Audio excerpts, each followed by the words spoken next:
All right, man. Happy post-Valentine's Day. How's everybody holding up? How's everybody's day? How's everybody's Sunday going so far? What are we all into? What's up, Christian? I'm doing good. Doing good right now. Just woke up about half an hour ago, getting prepped and ready to sit down with you guys for a little while. We got our penultimate episode of Knights of the Seven Kingdoms later tonight. Next week's the finale. Crazy, crazy, crazy. What's up, Ava? Hope everybody had a good Valentine's. I spent mine watching movies with my favorite snacks and some wine. Hey, that sounds like a pleasant time if you ask me. What's up, Bianca? Howdy, howdy. Have I ever seen Scream Queen? No, I have not. I have not. What's up, Shanoa? How are you and the kitties? We're all doing good so far, so good at least. Tomorrow is Family Day in Canada. Can't wait to winter sport with my family. What's the worst video games that you've ever played? For me, it's all of the CDI Legend of Zelda games. Anytime I think of like my worst video game experience, I always think to, what was it called? It was on PS3. It was called Genji Days of the Blade. I felt that was just such a miserable experience. Other than that, I can't really think of very many others that just immediately come to mind. I'm sure there are probably a few, but that's the one that has always stuck with me. I hate the CDI Legend of Zelda that I throw away in trash when I was a teenager, but it was worth it.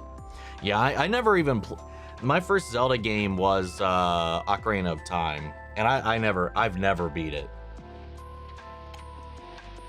I've tried to go back to it a couple times, but attention never held long enough for me to actually finish everything. What's up, 10K? How do you feel about the God of War trilogy remake and the new Son of Sparta game? Dude, when I saw the announcement for the God of War remake for the trilogy, I got so excited. I mean, I posted about it on Twitter when that announcement came out. I was very, very tickled and ready to go. I want it now, especially with them keeping bringing Carson back as well. The Son of Sparta drop was a wild little surprise. A pre God of War, like even pre Family Slaughter Kratos game was something I never would have expected. I'm kind of curious to check it out. Usually those types of games are not my style, the one that Sons of Sparta is, but I may try it out at some point. Let's see. What's up, Jazzy? What's up, Skilly? How's everybody's Valentine's Day? Pretty chill. I mostly slept in because I was like up until, I think I went to bed at 8 a.m. yesterday, and then I got out of bed. Actually, I didn't sleep like a full rest. I think I got out of bed at 2. Watched some Scrubs, trying to catch up or refresh before the Revival series comes out. I don't know if I'm going to react to it or just watch it in my spare time, but I did want to rewatch as much as I can before that. So I've been watching Scrubs, watching couple shit, like spending some time on YouTube here and there, and then did a lot of my recordings yesterday, obviously for Agents of S.H.I.E.L.D. Good Omens, since we moved the stream today. And then watched The Long Walk yesterday, had a nap. That was pretty much my day. What's up, Craig? Good evening, Omni dude. So good to see we've lasted another week without the world coming to an end. Yes. Another week down and out of the way. All good, man. You're not the only one. It's only 1 p.m. for me, but I got myself some wine too. Hey, it's the weekend. It's the weekend. Cut loose. Why not? For Valentine's Day, my mom got me my first Stranger Things pop figure, and I got 11 from season 5. Hell yeah, not a bad one to get. Ooh, new song. Yeah, this one, it's still Frost FM, still the same channel, same artist, but this one is I Will Be Okay. It's the Octavia song instead. What's up, Doc, at your service? How are you? What's up, Baby Rex? Howdy, howdy. What's up, Shield Vids? Excited for your Agents of Shield 710 reaction tomorrow. Yeah, that was I mean, they've all been pretty bananas. Not as bananas as episode 9, but pretty damn bananas. Let's see. What's up, Laverne? Ias Tucker? Lavernius Tucker. Wow, how did I read that so wrong? I mean, you're literally, your profile pic is Tucker. Now that it's over, Vox or Mighty 9. I'm still a Vox boy. I'm still a Vox boy through and through. I love Mighty 9. I've spent 3 times as much time with Vox Machina. I'm still, it would take a lot, I think, at this point to turn me away from being a Vox boy. Nice song in the background, very cute. I can't wait to see the rest of your Derry reactions. This is up there with the best shows of last year.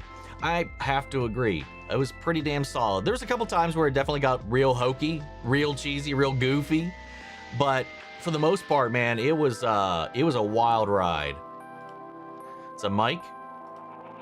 I was watching your playthrough of Separate Ways all afternoon. I'm 5 hours in and really enjoying it so far. Yeah, dude. It was such a blast. I love Ada's mobility. I love seeing her side of the story. When you know what she's up to and what she's doing while Leon and Ashley's shenanigans are going on, and how much, like, there's a couple times where you know she helped you, but there's so many other times where you had no idea she helped you, which is so cool. And Tony, please stop spamming, or I will have to time you out. Let's see. But yeah, I had a really damn good time with it.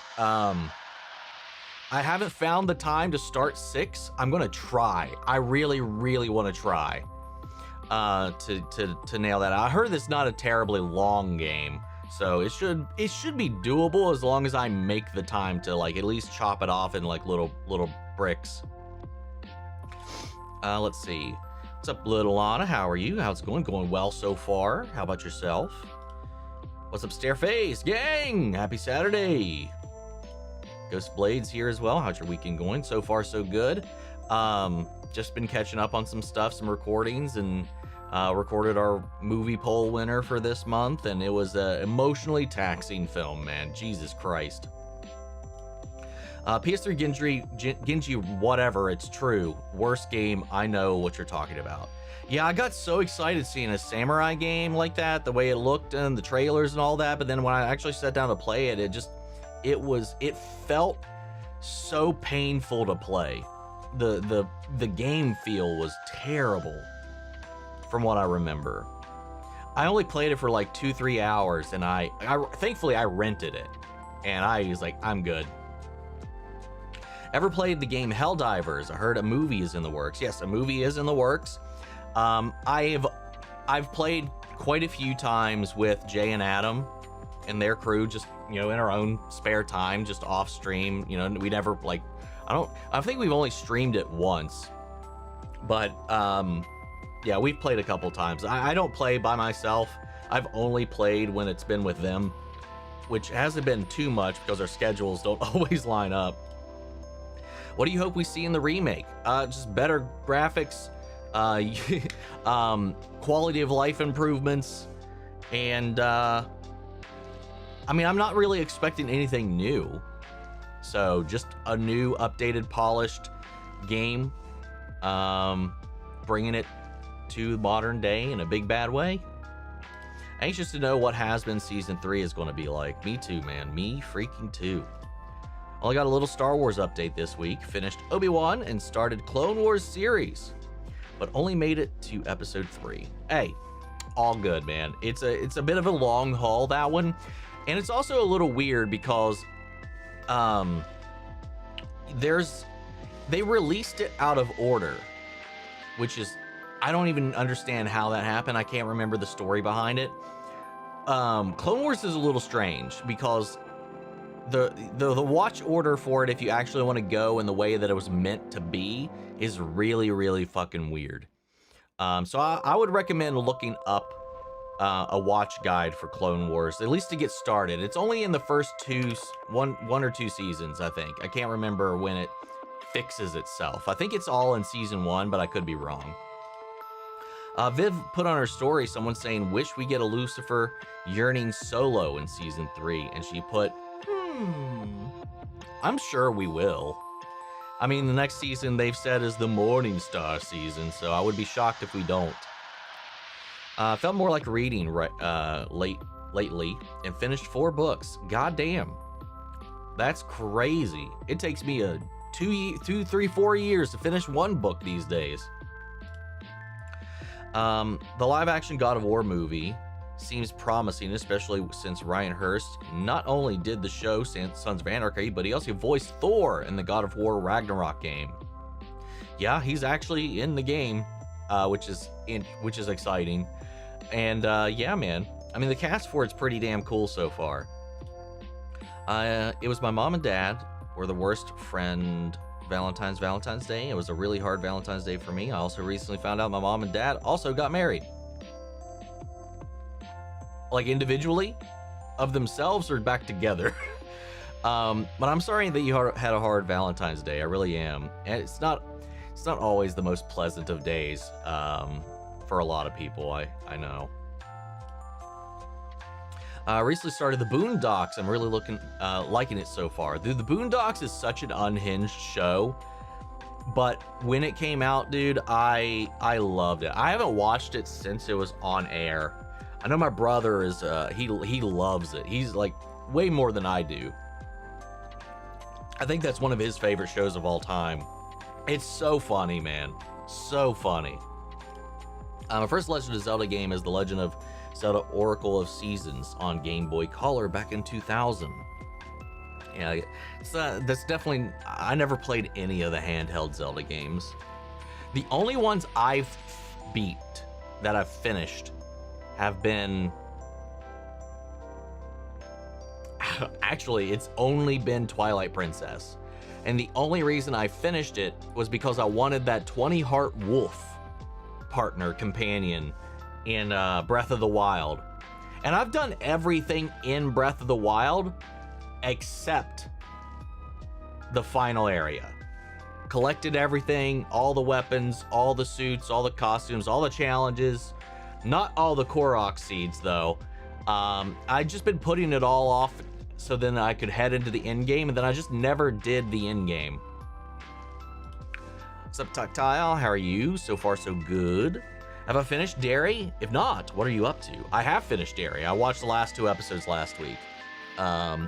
We did the question requests and all that, and honestly, I think I didn't even get any questions. I got a comment for the 2 of them, but it was a wild 2 episodes. Wild 2 episodes, but yeah, I've completed my recording, so I kind of did 2 in 1 week because I just wanted to kind of have it one thing off the schedule as far as the recording schedule goes.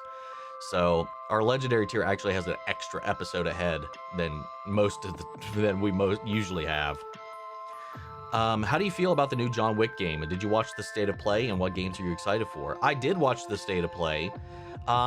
The thing that was announced that I'm the most excited for is the God of War trilogy remake.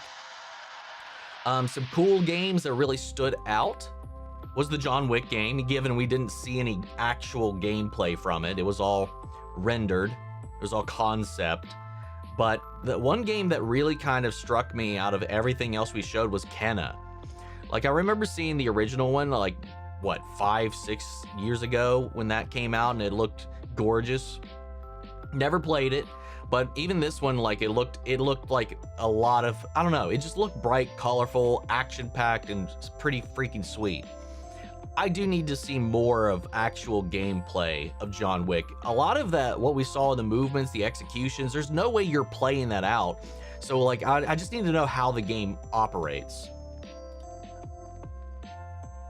What's up, Jay? C2IT, how are you? Ginger's here as well. Happy belated Valentine's Day to you as well, Ginger.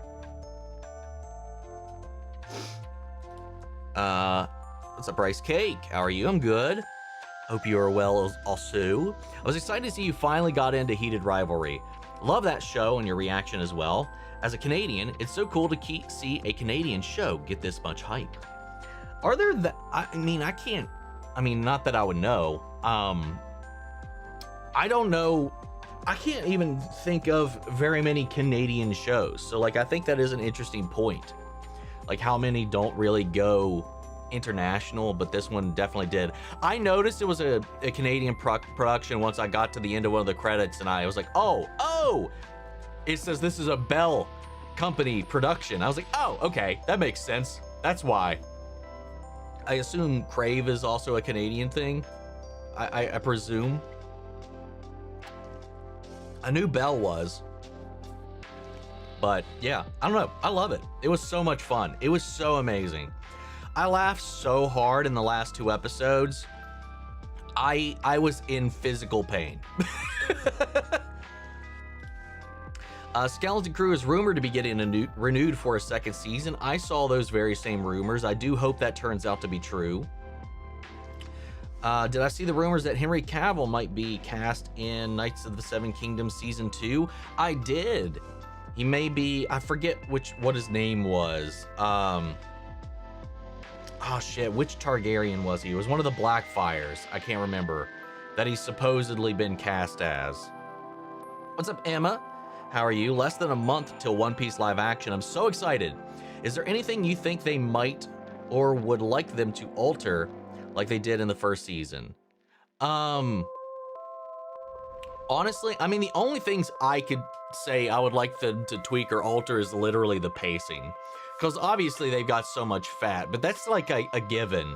As far as like actual narrative or story reveals or whatever, I don't know. I don't really know what it's one of those questions where I'm like, I'm not sure even like what I would change if I was going through trying to do a little remix of everything.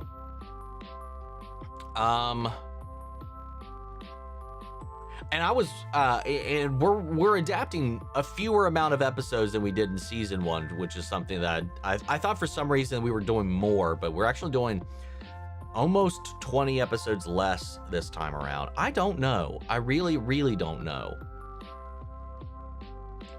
It'd be interesting if, like with the Garp thing in season 1, if they give us the one of the other familial reveals earlier because of certain things that happen early on in that season that you didn't necessarily know in the anime yet. I wonder if they're going to do that. Other than that, I really don't know. My Valentine's was a date. Not too bad. No second date. Went to a party right after, got body slammed, and now I got a bruise. 7 out of 10 day. I mean, that could be worse. You had a date, even if it went poorly. Now, did the body slamming happen at the? No, don't even ask that. It was like, I'm like, what are we talking about here? What happened at the dance or at the party that resulted in getting body slammed? Like physically, like mosh pit? Like what happened? Somebody just pick you up and drop you?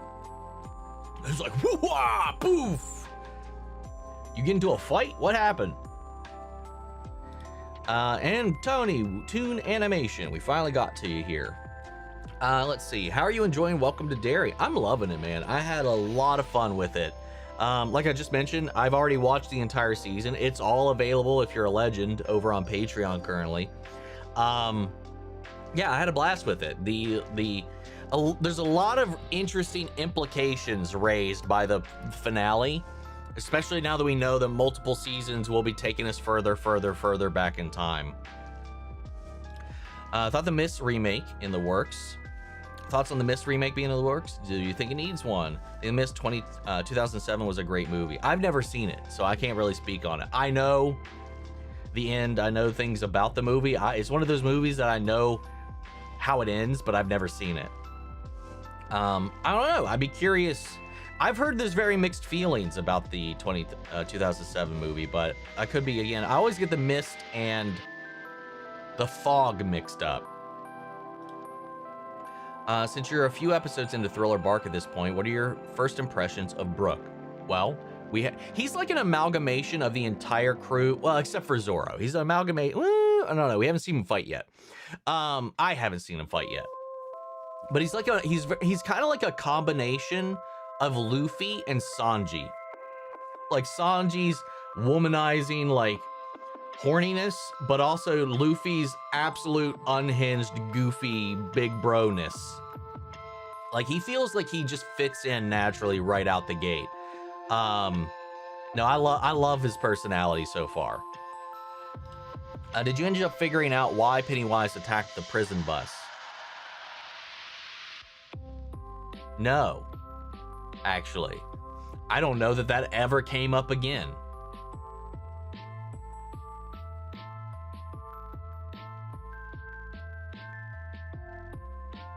I mean, they never talked about it again after it happened.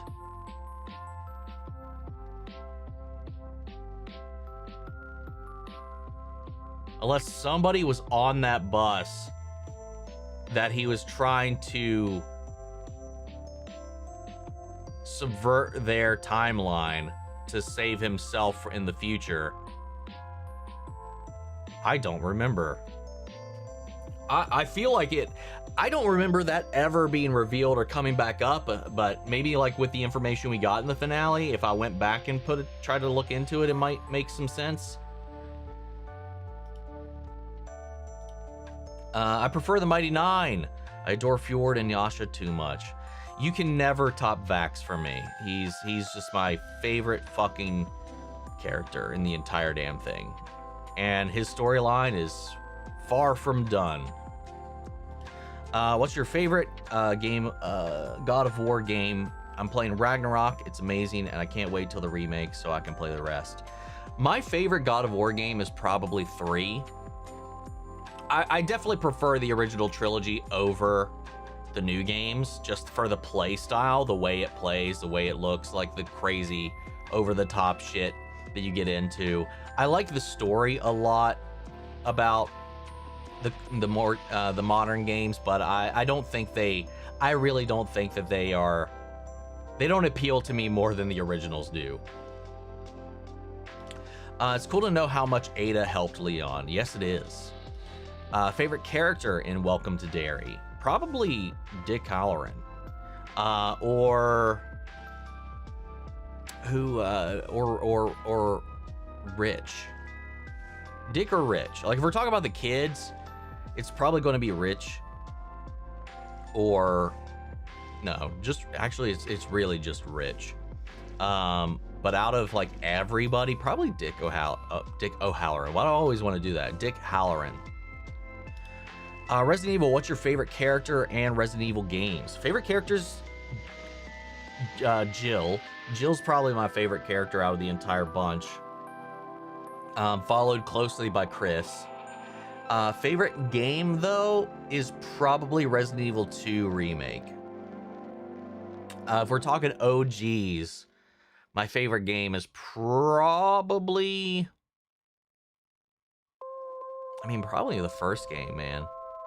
First game or the second game? Started watching Ted, and man, is it good. Can't wait for season 2, and I'm only 1 episode in. Yeah, dude, it hooks you real fucking fast, and I cannot wait for season 2. I really, really can't. Haven't been well all week, specifically, especially at the start of the week. Made it till Thursday work-wise, but had a long weekend to rest. I'm slightly better, not 100%. I'm glad you're feeling better. I really am. I'm sorry to hear you weren't feeling too well this week. At least you're on the upswing. I imagine I do. I don't feel terrible this week. I mean, my sleep schedule is still ass, but that's of my own doing. Which movie won the poll? The Long Walk did. Did I see the new Resident Evil 9 trailer? I have indeed. What's up, Reefer Man? I need Fallout Season 3 and the new season of the show from ASAP. I was like, from what? Talking about that show has got to be really fucking difficult. 12 days only now. Yes, indeed. What's up, Maurice? How are you? Do I have a favorite Simpsons episode? Not really. I've never been a huge Simpsons fan. I've watched it casually, but if I had to pick any one episode, it would definitely be, and I can't remember any of them specifically, but it would be one of the Halloween episodes if I had to pick any of them. Do you think they'll make any story changes with the Game of Thrones, Jesus Christ, God of War remake like RE2 and 3 or 4 remakes? I doubt it. I don't know why they would, but like that feels a little like there's not like an amalgamation of things that they need to kind of rework or retcon back in. I doubt it, but I guess we'll just have to wait and find out. I actually love the Ted series way more than the movies. Don't get me wrong, I like the movies, but the show just has something about it that hits different. I agree, I like the movies. They were fine, they were shallow, they were yeah. But the Ted show was so much better than I ever expected. But I'm gonna try before season 2 comes out to rewatch the 2 films because they are not at all fresh in my mind. And they weren't when I went into season 2 either, or season 1. Heard a rumor that the roadmap for Resident Evil is Recoded, Veronica 2027, Re-Zero Remake 2028, and Re-10 or new mainline game in 2029. Dude, if they do not do just Resident Evil 1, they are so fucking stupid. Because even the remake, as good as the GameCube one is, most people, if you want them to experience the entire story in a singular fashion, in a singular engine, in a singular way, and you have the actual first game be the only outlier that is still dated technology and play style, you're never going to have a modern player base. You're not going to have as much of a modern player base actually willing to go back and play that game. It is painful to go back and play. Not that it's difficult. Tank controls are just annoying. I think that is universally accepted. A lot of people just kind of roll with it because it is the nature of the time. There is a nostalgia element to it, but that's not going to bring in anybody new, really, unless they are really that committed. But like, it's just like, they need to put that on the roadmap. I will die on that hill that if they're going to remake all of the original games, they need to do 1. Why have we skipped 1? Especially with such a major player like Wesker getting more and more and more and more important. You never fucking met the dude if you've only played the remakes. Not like what started this whole thing. It's so annoying. It's George Lucas style. It is indeed. But that wasn't even intentional. It was like a production problem from what I remember. Which one-off film do you love that wish got more of a sequel? Mine has got to be Galaxy Quest. Scott Pilgrim. I mean, it got love after the fact. I mean, so did Galaxy Quest. But I would have loved to have seen a follow-up to Scott Pilgrim. But we did. We got the anime, which was more of like a reboot-quel in a way. But Galaxy Quest is definitely really fucking high up there. Really high up there. I love Galaxy Quest. Arrowverse update. I've started season 2 of The Flash, and I forgot the late Tony Todd was the voice of Zoom, who is brutal, specifically when he breaks Barry's back and drags him through Central City. I think that is still one of the most iconic, horrifying, and memorable scenes of the entire show. He shows up, like you said, he breaks Barry's back, and he drags him through the city so that everybody could see how easily and quickly he fucked over their hero. That was such a great introduction. What Funkos do I collect? Just pretty much anything from stuff that I really, really like, especially if it's a character. But I've run out of space. I've not really got buying nearly as many Funkos as I had up until this point. Good to know. I'll look up the watch order in order to watch it. Very exciting that Spider-Gwen is getting her own movie. Is that confirmed? I love your video gay shows. Well, thank you. I love sharing multiple perspectives. Do you think the Spider-Man Brand New Day has too many characters? No. I mean, there's not that many characters that have been announced. I mean, currently there's as many as there would have been in No Way Home. Maybe less, depending on how they're all utilized. No, I don't feel like it's got that problem right now. There are books I haven't finished for 3 years, and then I'm currently in a flow, so I use it to get through a lot of stuff. Helps my chronic illnesses are effing up all my plans, so much time to kill. Sorry about the illness kind of coming in and creeping in and messing up your plans, as you said, but at least you're filling that gap and being productive. I sometimes find when like something like that happens to me, like I find it real difficult to be productive at all.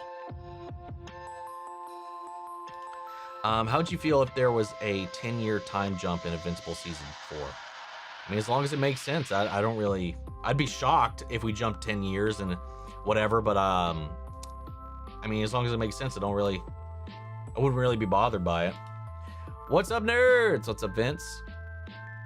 Howdy, howdy. I'm watching Star Trek Next Generation. I'm loving it so far. Just started the 3rd season. Hell yeah. That's one I really want to go back and watch one of these days. I've never watched it.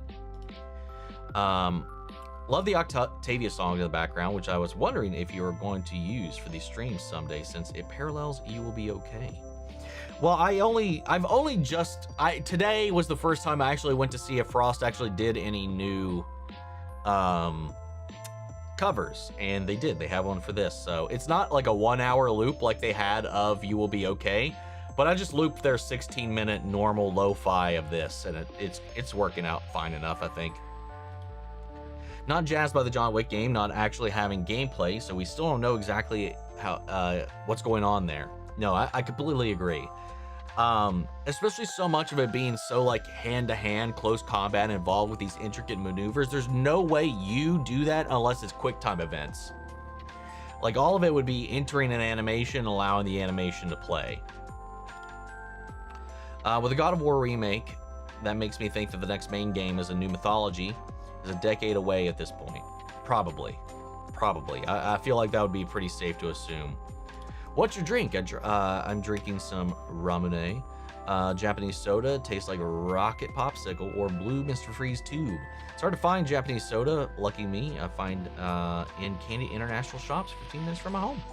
We have a couple places that sell a lot of Japanese snacks, candies, and stuff like that. I mean, our mall is completely dead now here, but there's one like 30, 40 minutes away that still has a pretty active shop and life blood to it. I'm drinking some Wild Turkey right now, some whiskey. That's what I got right now. Loved your Heated Rivalry video. I also was watching it. Myself. Good show. Love your action too. Thank you. The end of Welcome to Derry made me cry. I wasn't expecting that. LOL terror. Sure. Tears? No. Right? Dude, that one episode 7 specifically. One of the major just the way that whole episode opens. And then how even in the ending too, when so-and-so's, you know, oh God, I was a little baby. Wasn't Derry better than the 2 movies? For me, the horror components were way better in the show. I kind of agree. Have you heard that Static Shock is making a comeback to Tubi March 1st? Dude, I've been seeing announcement after announcement after announcement of old shows going to Tubi for free. I didn't see that one though. My Degrassi, Watching Heart is Wounded. I've only ever heard of Degrassi thanks to Kevin Smith talking about it. I've never seen it or watched it. Love Earth 2 Harrison Wells, Cisco, the best Flash character. Cisco's amazing, man. And yes, Earth 2 Harrison Wells is also a delight. Harry. It's my first time fully watching a Star Trek series. Hell yeah. Henry Cavill might be Damon Blackfire. I think that's who it was. I think that is right. There are also rumors that Henry Cavill might be Aegon the Conqueror in the new movie or series. I guess the common denominator here is people are speculating he has been cast in some project, but maybe we just don't know exactly which one yet. Cisco was supposed to be Cisco. I missed a space. No, I automatically knew what you meant, at least.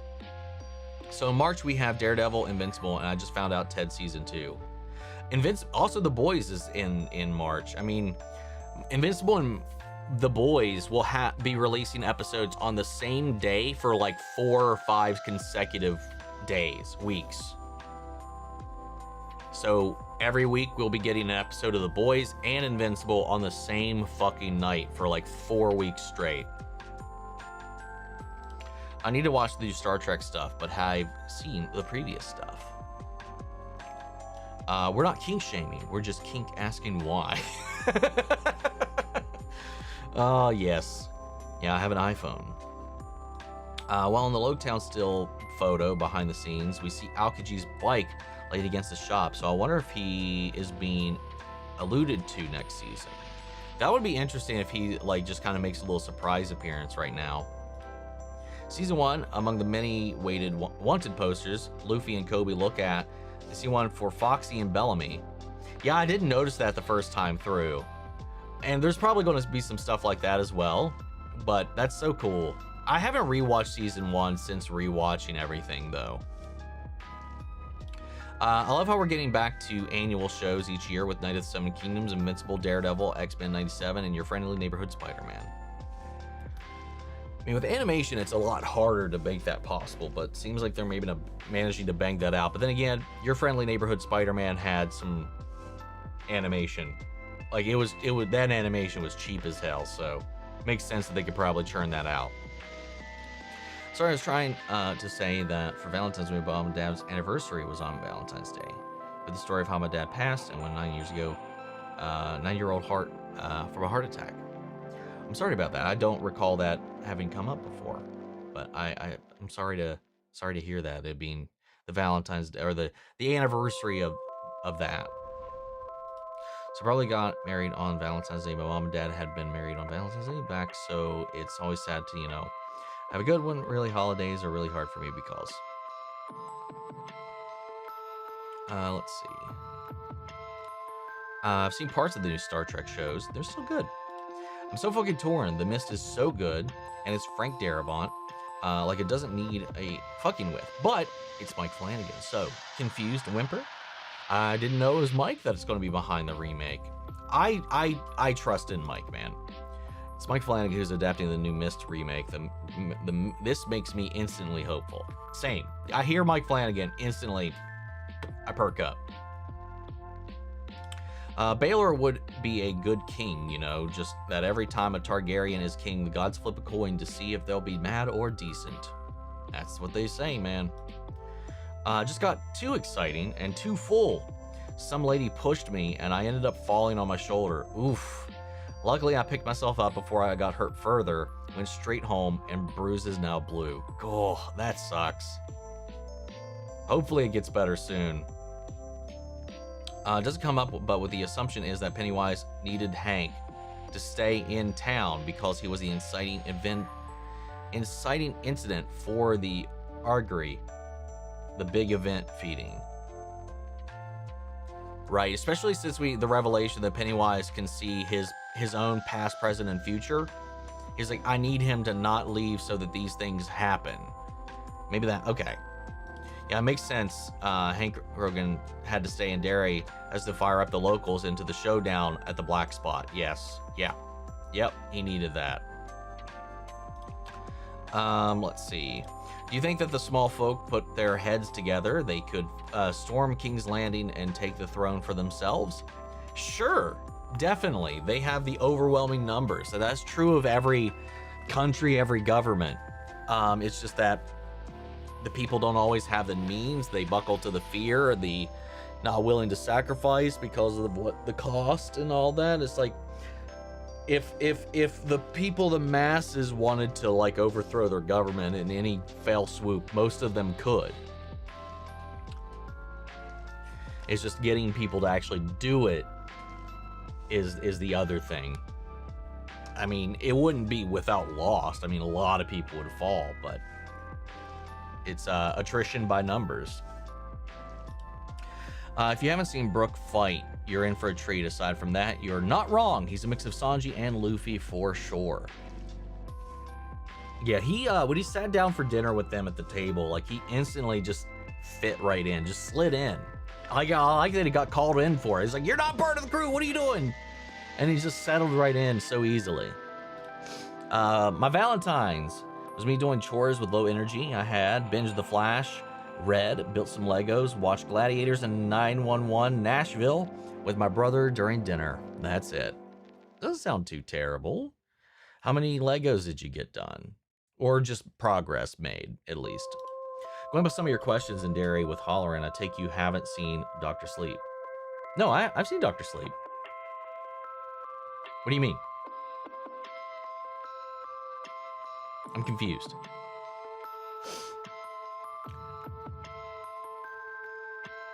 I mean, I have a review up for it. I loved it. I've seen it like at least twice I know of.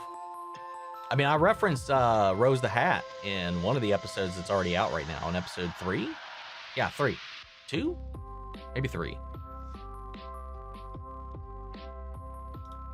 Stephen King is certainly great with his horror novels, and TV and film adaptations are great. Can't wait to see the upcoming Carrie edition, especially since Mike Flanagan is yet again involved in that as well, especially after Welcome to Derry.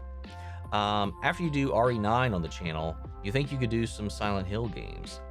Maybe. With the Silent Hill 2 remake out, I was kind of curious about that. How'd you feel if Ada is married to Leon in the next game? I would feel like that would make absolutely no sense, as much as those two are perfect for each other. I don't see them ever actually officially tying a knot, but they are my favorite couple. Even though I was so diehard Claire and Leon back in the day. Like when the game came out the first time, I was so like, I shipped Claire and Leon so hard. But as I said, Thriller Bark is basically Night Before Christmas without the Christmas. And you are very correct. The decision to add Halloran into Welcome to Derry was probably the most surprising thing in the best way. I agree. So agree.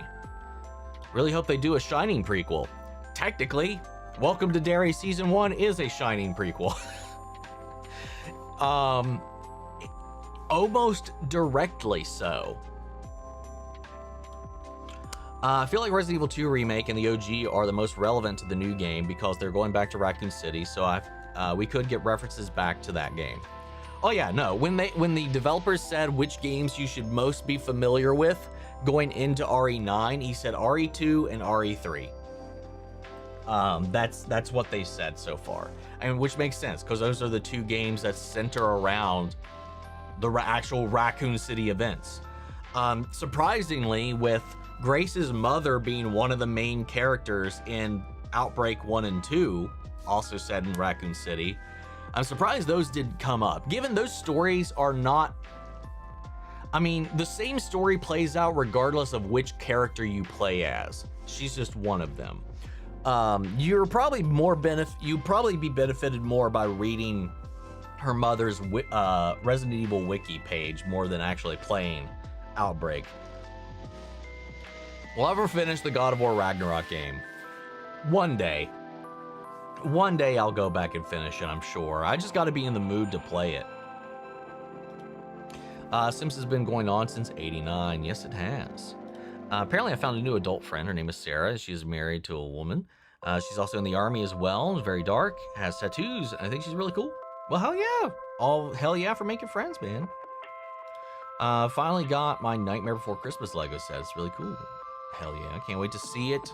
Once you finish it, you should post it once you do. I've been working through Stephen King shows and movies, and man, his stuff makes me feel weird. I just watched Rose Red and the Langoliers. My brain short-circuited. I haven't seen Rose Red. I have seen the Langoliers though, and that was a mind fuck. I could definitely open up to Sarah a lot about me and Andrea. Not a lot of my friends get that, so helping figure stuff out, it's really helpful. Well, I'm glad you found a Fred like that, man. Honestly, I feel about the Ted series how I feel about it, the It series, where I say the movies were good, but the series is way better by miles.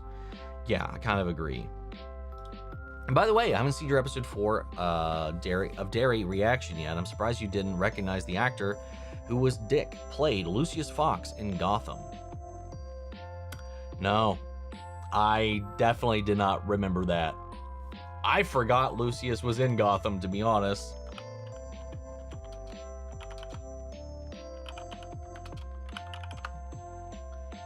Holy shit, you're right. I completely forgot about him, man.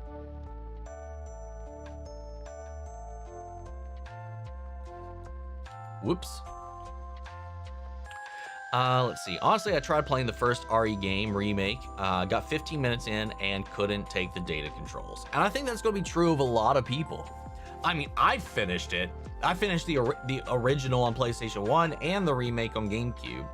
But a lot of, again, getting people to go back in time today is really difficult.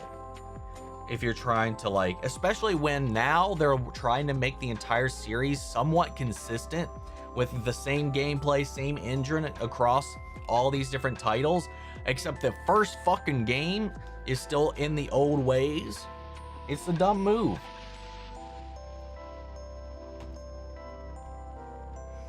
And if you haven't played that game, or you just don't know from the cultural osmosis of the gaming world, that tease in separate ways and in RE4, you're like, who the fuck is that? I don't know that guy. The fuck is that? It doesn't connect. It's stupid. And if they continue remaking the other stuff, you're just going to get to know that person more without seeing how any of it started. RE1 Remake's still great, even if it's clunky. I agree, it's good, but it's still like the controls are, you have to fight the controls the entire time. And again, I'm not going to back down the fact that, like, the way that modern audiences play and consume games, a vast majority of your players are not going to go back and check it out and play it with that gameplay. I heard the RE3 remake was controversial amongst the player base because they left so much of out from the original game. Yeah, they cut a lot of content from RE3, the OG, to that one. There's whole sections, set pieces, and stuff they got removed from the game. All in all, I mean, God, even the Umbrella response team, what were they called? I can't remember. Nikolai's whole group. Even their involvement got reduced a lot in RE3 Remake. I do think they streamlined it a little bit, and you got everything that matters. You got all the bits that mattered, but there were some pretty cool stuff in the original game that they did cut out. Omni, two things. First, being Helmupos goggles are essentially just an aesthetic choice, just like Revar Burden's visor. And after Thriller Bark, you start to see in the next saga that's a straight shot to time skip. Hell yeah. You didn't react to Svetlana saying he for Jane when speaking to Ilyana in Russian, confirming to the audience that she knew that Jane was actually a he. Did you not notice, or just not have the outward reaction to it? I did notice. I definitely did notice when she said that. I got the vibe that she knew anyway, but I don't remember actually thinking about that in the moment for that being why. I mean, obviously she knew that he was gay when we went to Russia and we saw his first crush, experiment, play partner, whatever you want to call him. Sasha, right? But yeah, no, it did not click in that moment for me, I don't think. Zoom catching the lightning bolt and throwing it back at Barry is also badass. Oh yeah, I forgot about that. Yeah, dude, that was sick as hell. Hope we get some memorable speedster moments in the new DCU once we get a properly introduced speedster. Same. Galaxy Quest is one of my favorite movies with Sam Rockwell. He was so funny as Guy. Yeah, dude. That whole cast was just on fucking fire the entire time. If Spider-Man Noir show does well, we could get some other shows with Spider characters like Gwen, Spider-Punk, and more importantly, Spider-Man 2099, maybe? Well, they are talking about a Spider-Punk and Gwen, Spider-Gwen spinoff in some way, shape, or form. This man is no god. He is nothing. Also love your Spider Noir trailer reaction. Glad to hear you're going to watch the show in black and white. I feel like it's the way they want you to watch it. So, like, I don't know why you'd watch it any other way. You know, when they do the special rubber ducks, like in Ninja Turtles, I've seen a Lucifer one, and it's perfect. He'd be proud. I pre-ordered that motherfucker real quick. The tubs. The Star Trek Next Generation's remaster is fantastic. I saw the behind the scenes things, and man, it was a labor of love. Did I ever watch The Three Body Problem? Brilliant, grounded sci-fi with a real Doctor Who aesthetic to it. 2 or 3 Game of Thrones actors in it. 2 recommended. No one has ever talked about it in my circles or even in my comments. I've seen like maybe 1 or 2 people, you being one of them, ever bring it up. I don't know how well it's done. I know Benioff and Weiss are the showrunners on it, and that turned me off. But it's a completed product to my knowledge, so they can't really, they'd have to try to fuck it up. I just don't have an interest. I watched the trailer for it, I'm like, I don't know. Might be different if I've ever sat down to watch it, but right now, not really. I haven't seen it, and I don't really have the motivation to check it out right now. Yeah, mostly trying to stay distracted so I don't jump out the window when the pain is kicking my butt for hours. No, I get that. Hopefully you'll make it through. Power through, I believe in you. What was your favorite child TV show to watch as a kid? Probably Power Rangers. Power Rangers or Rugrats if we're talking like when I was a young kid. Definitely Power Rangers. If I had to pick one of the two, it'd definitely be Power Rangers. Cat check. In here right now, currently, none are in here with me in the office. Yeah, they confirmed Spider-Gwen and Spider-Punk projects are in active development recently. Hell yeah. By the way, have you checked out the trailer to Sheep Detectives? No, I still have not. I apologize. Made the mistake of watching a reaction to Child's Play, and I won't sleep for a week now. I hate creepy dolls. Dude, God, I love Chucky. I love Brad Dourif. He's so good in that role. But I love the Child's Play films. They get goofier, though, as they go along. And the show is just great. Did you know that Noah Schnapp did the voice of Charlie Brown in the Peanuts movie? I did not. If you also hear, Maya Hawke has voiced in Inside Out, who plays Anxiety. That I did know. Check out my reactions to Inside Out 2. And 1. Geesh, I'm not sure you grew up right if you didn't have some Degrassi teaching you life lessons. Yeah, it didn't play here. It was never a thing on our TV. For some reason, I really want to show you the Jay and Silent Bob Do Degrassi special. I do know they guest starred in it. I've not seen it though, the guest star spot. The Boys is in April 8th, I believe. It is, but Invincible will still be going on. So we're going to have 3 to 4 weeks of Invincible and The Boys. They posted about it online. So like there's going to be overlap for a significant portion of those 2 shows. Confirmed for the release schedule. Franciscois, the French Cisco. What's up, 16 Elzab? How are you? New here. Welcome. Can't wait for the Night of Seven Kingdoms episode tonight. Someone told me who has read the novella without spoiling it. It's going to be insane. Makes me nervous for Sir Duncan. I'd be nervous about a lot of things if I didn't know where certain things are guaranteed to end up. But I'm excited to see what they do with it tonight, because I don't know the ins and outs of these little stories. The thing I'm most hyped for in March is Hoppers from Pixar. I have not seen a damn thing about this movie, but I hear people talk about it here and there, but I've not seen a single thing for it. I'm happy that they're not doing anything stupid mid-season breaks with Invisible anymore since season 2 complaints, and there are 4 episodes. We get 3 months break and come back for another 4 episodes. Yeah, that was absolutely terrible. The Borg freaks me out. They're like a combination of the Cybermen and the Terminators. Yes. And they're like the assimilation, the infection, the spread, the conversion. Yeah, I get that. New Charlie's Angels reboot movie is in the works. I heard that as well this week. Would I watch Bridgerton? Maybe if it won a poll. It's already a couple of seasons deep, so I don't feel like jumping into it right now just willy-nilly makes a whole lot of sense, but we'll see. It makes sense Knights of Seven Kingdoms and Daredevil would come out each year since they're lower budgets. Yeah, they're definitely cheaper to make than most of the other projects that are going on. If the Black Spot was that crazy, I can't imagine what the Bradley Gang Massacre will be like in HBO. Yeah, dude. We just got a small little taste of that so far. For some reason, it didn't chime with me that Francis Lawrence directed The Long Walk until I saw his name in the credits. The man does suffocating tension and instantly sobering moments masterfully.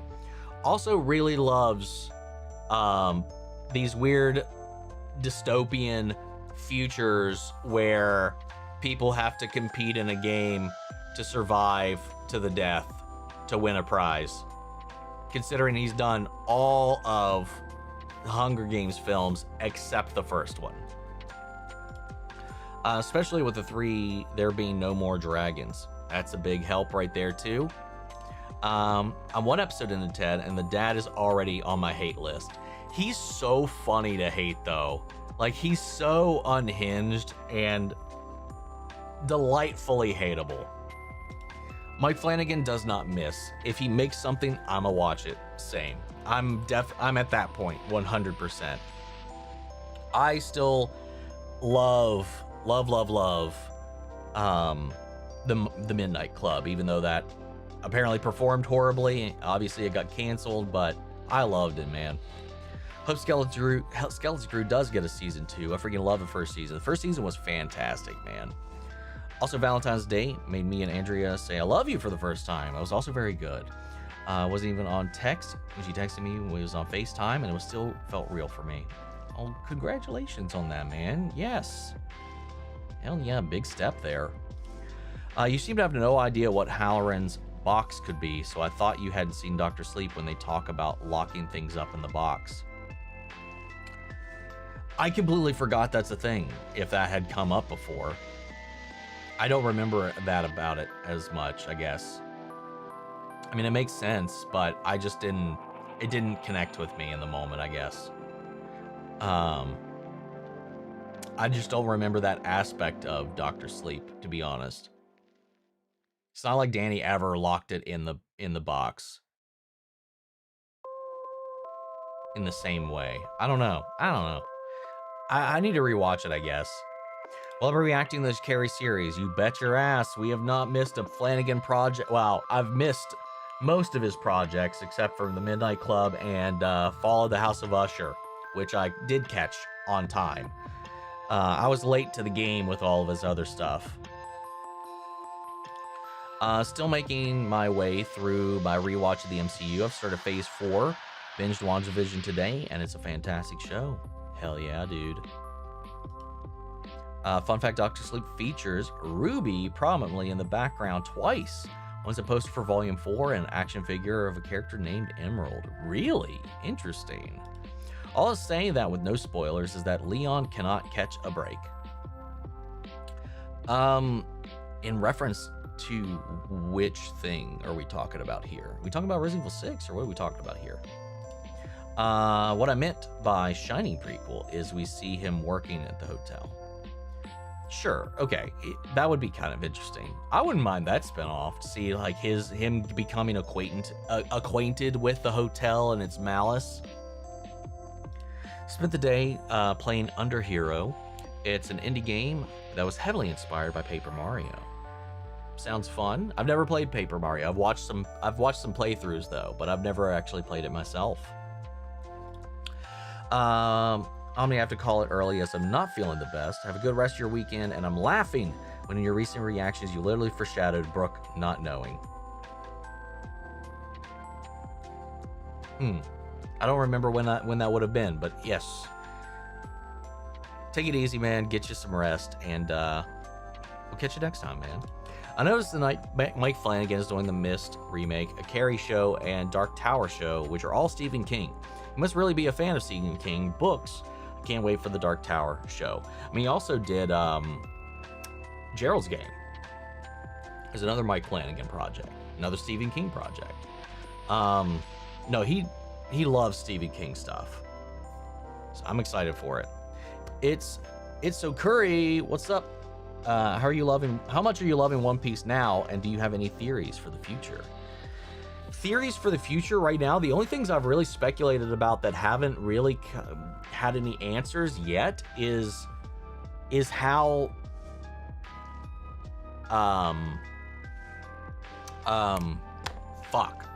Gold Roger relates to Luffy.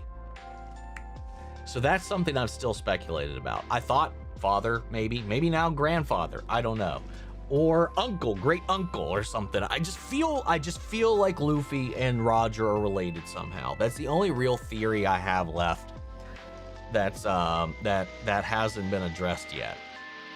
I initially thought father, but now we got that answered. We know who Luffy's father is now, but I love it, man. It's such a crazy, rich, bananas world, and it's just feel good goddamn anime.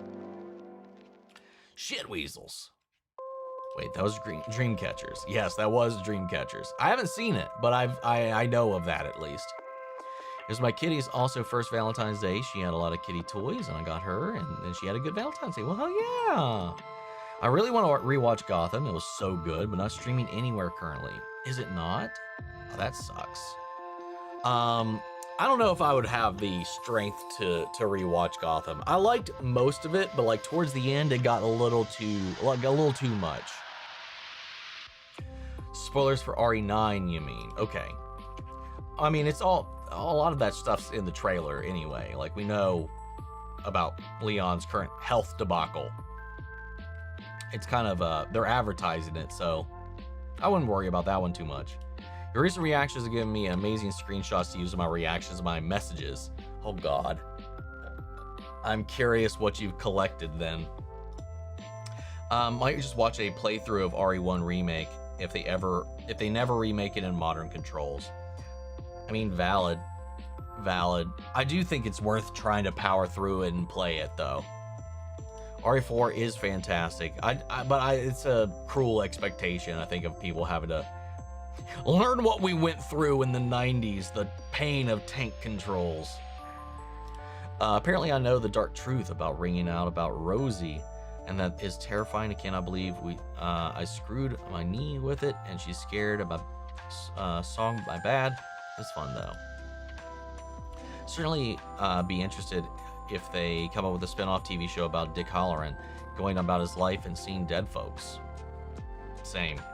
Actually, same. Good evening all. What's up, Regine?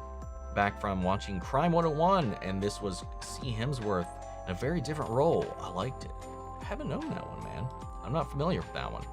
Patty Spivot was freaking hot in The Flash. Her and Barry were so cute together. And yeah, on both fronts. I did like them together, even though I knew Iris was just inevitable. But Patty, man, if they wanted to do their own thing, dude, I love Patty. I'm so sad they never brought her back, because her character is a prominent Flash archival character kind of thing. But yeah, she was fine as hell, dude. What's up, Rastigal? What's up? How are you? What's up, Lisa? RE4 was a classic on GameCube originally. Great times. Plus, I'm looking forward to the John Wick game. Yeah, RE4, the primo way to play RE4 was definitely on the GameCube. Weirdly, it's so strange to me the GameCube was as powerful as it was, because graphically it was better than the PS2 version. I played it on GameCube, so that was the first time I played it, was on the GameCube.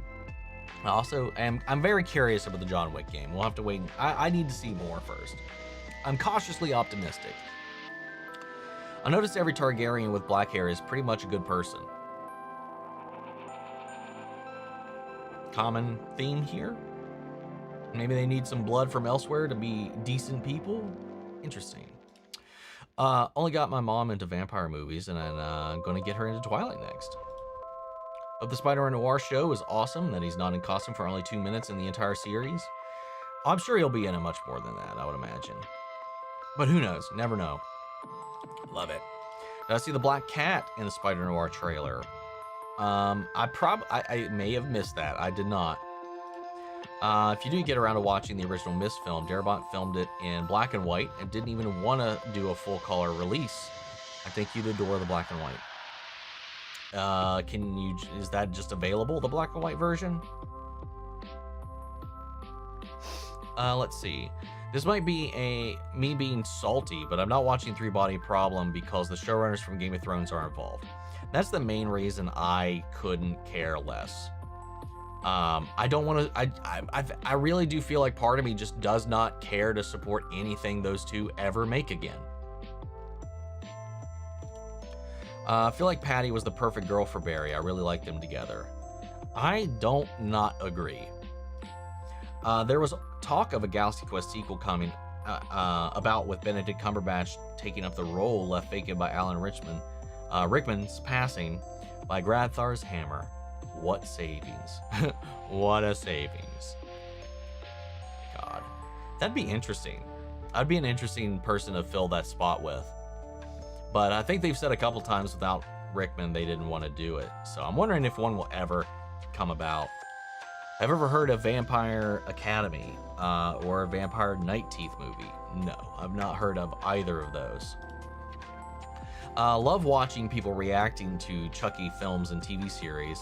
Alana Parker started doing the TV series and I joined her Patreon crew. I'm not familiar with this post and I may have to check this out. I love the Chucky series so much. Films and the show. So I can't wait to see what happens next. Oh, my bad. I thought you meant The Boys premiered in March. Yes, I'm glad we'll be getting The Boys toe-to-toe with Invincible for 4 to 5 weeks straight.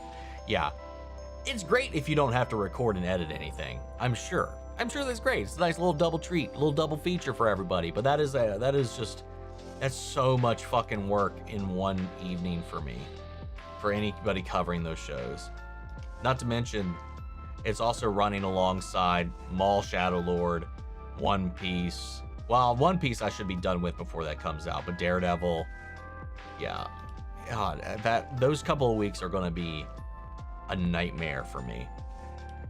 Congratulations to Maya Hawk. She got married yesterday on Valentine's Day. I saw that. Also, big shout out, congratulations to her as well.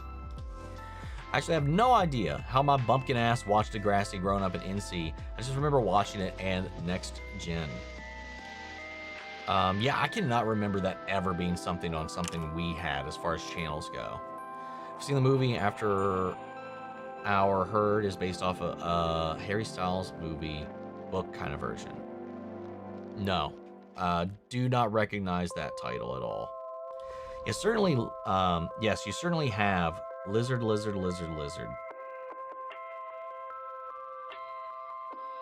Huh? Everyone knows the Tom meme. Lizard. I don't remember what we were talking about that brought this on. Oh.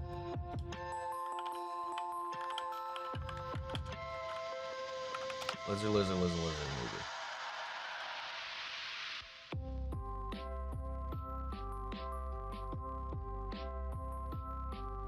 I have no idea what this is.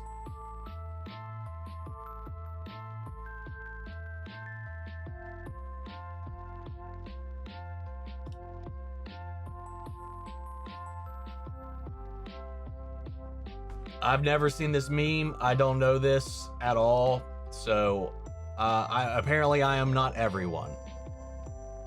I have no idea what any of that is. I watched Hard Eyes yesterday. Pretty brutal and funny. I heard obviously mixed things about it, but it's another one of those movies that I'm kind of curious about. I'd be more worried for Dunk in the Trial of Seven if Fortune Teller didn't tell Dunk that he'll be richer than a Lannister. He's gotten 2 readings from 2 future gleaners that have been good like tidings. Dunk, I think, is okay for a while. Have you ever heard of a movie called After? It's like, based on you already asked me that. If you're looking for, I'm looking forward to Friday Neighborhood Spider-Man because Gwen is coming to season 2. You know what I'd kill for? Another 10th Kingdom miniseries. I'm not familiar with that. Loved Rugrats as a kid, but I was a huge Magic School Bus kid. I was jealous of their field trips. Dude, Magic School Bus was a lot of fun, but it definitely would not top Rugrats for me when I was younger. It was too educational. I love the Rugrats, man. That shit was so good. That was probably one of the earliest shows that are really, I mean, that was like a daily routine kind of thing, that and Power Rangers. Captain Planet I was also obsessed with. If we're talking like educational after school special kind of shit, Captain Planet was also a big love of mine. But I do love the Magic School Bus. I just didn't really watch it as much as I think most people did. Today marks the 10th anniversary of Gravity Falls finale.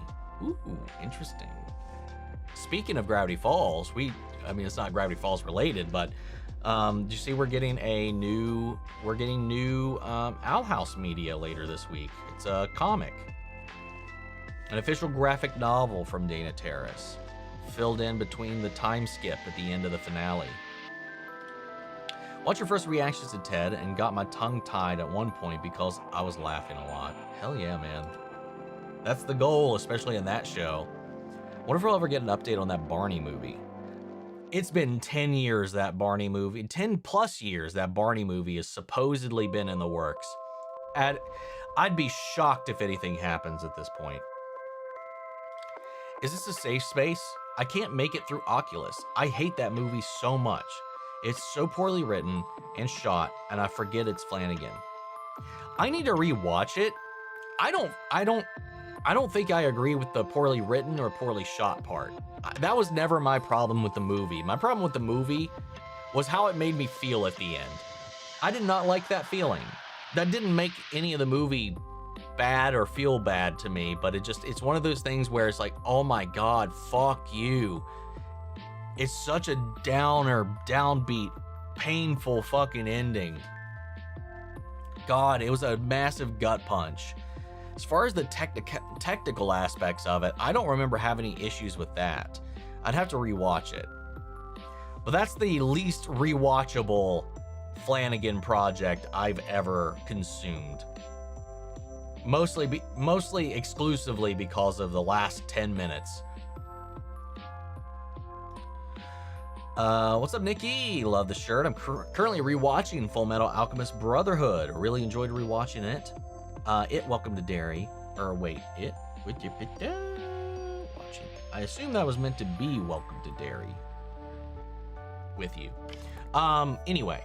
I love me some Full Metal Alchemist, man. I'm still one of the weirdos that I prefer the early 2000s series that is completely not canon to the manga at all, more than the actual canon to the manga story. I think the other one has so much more depth to it.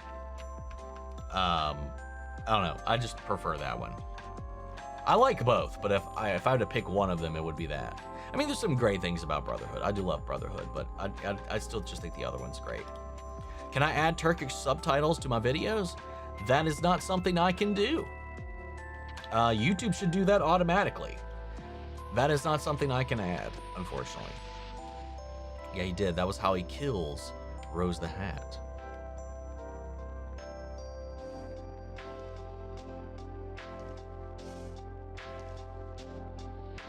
I'm gonna have to rewatch it. I don't remember. The fucking lemon rant in House of Usher God damn it, House of Usher still destroys me. Fucking lemons.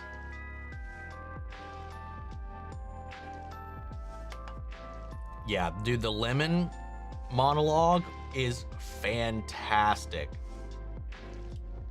Read that Netflix, having taken over HBO, are going to champion Welcome to Derry as their rightful heir to Stranger Things. Bigger budget and potential for growth for the show. Interesting. I mean, it would be a smart move right now. It is a spiritual successor in a lot of ways. Stranger Things was inspired by it. extremely so. So it would make sense.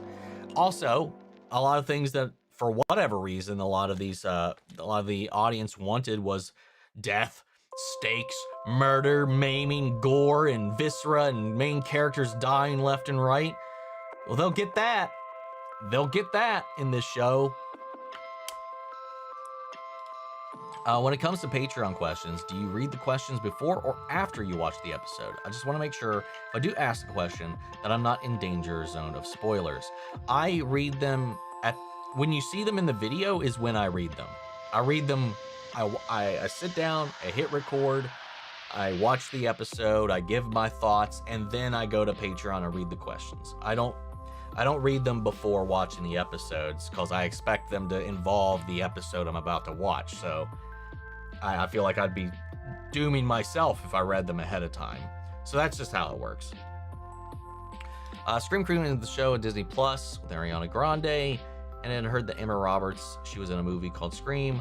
She plays Jill, that face in Scream 4. Yes, Emma Roberts is in Scream 4.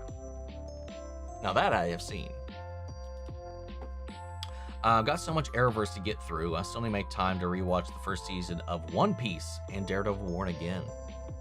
Yes, you do. Those your deadlines for those are coming a lot sooner than anything you will need the Arrowverse for, unfortunately. Dark Tower should never have been a movie in the first place. Is Mike Flanagan's going to be a show or is it going to be a movie? I can't remember if that's been confirmed. Let's see. For future reference, I definitely recommend you checking out Alan Wake one day. It's inspired by and references Stephen King at certain points. I think I have the remake. I can't remember. I think I got it on... Hold up, let me check. I think I got it because I was interested in playing it.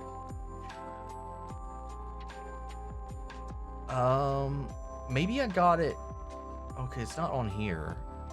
Maybe it's on my Epic account. I can't remember. I'd have to check. I'm pretty sure I got it at one point. I know it's one of those games I definitely wanted to check out. Percy Jackson spoiler, what do you think happened with Annabeth's hat? And how it might come into play in the future, if it even does.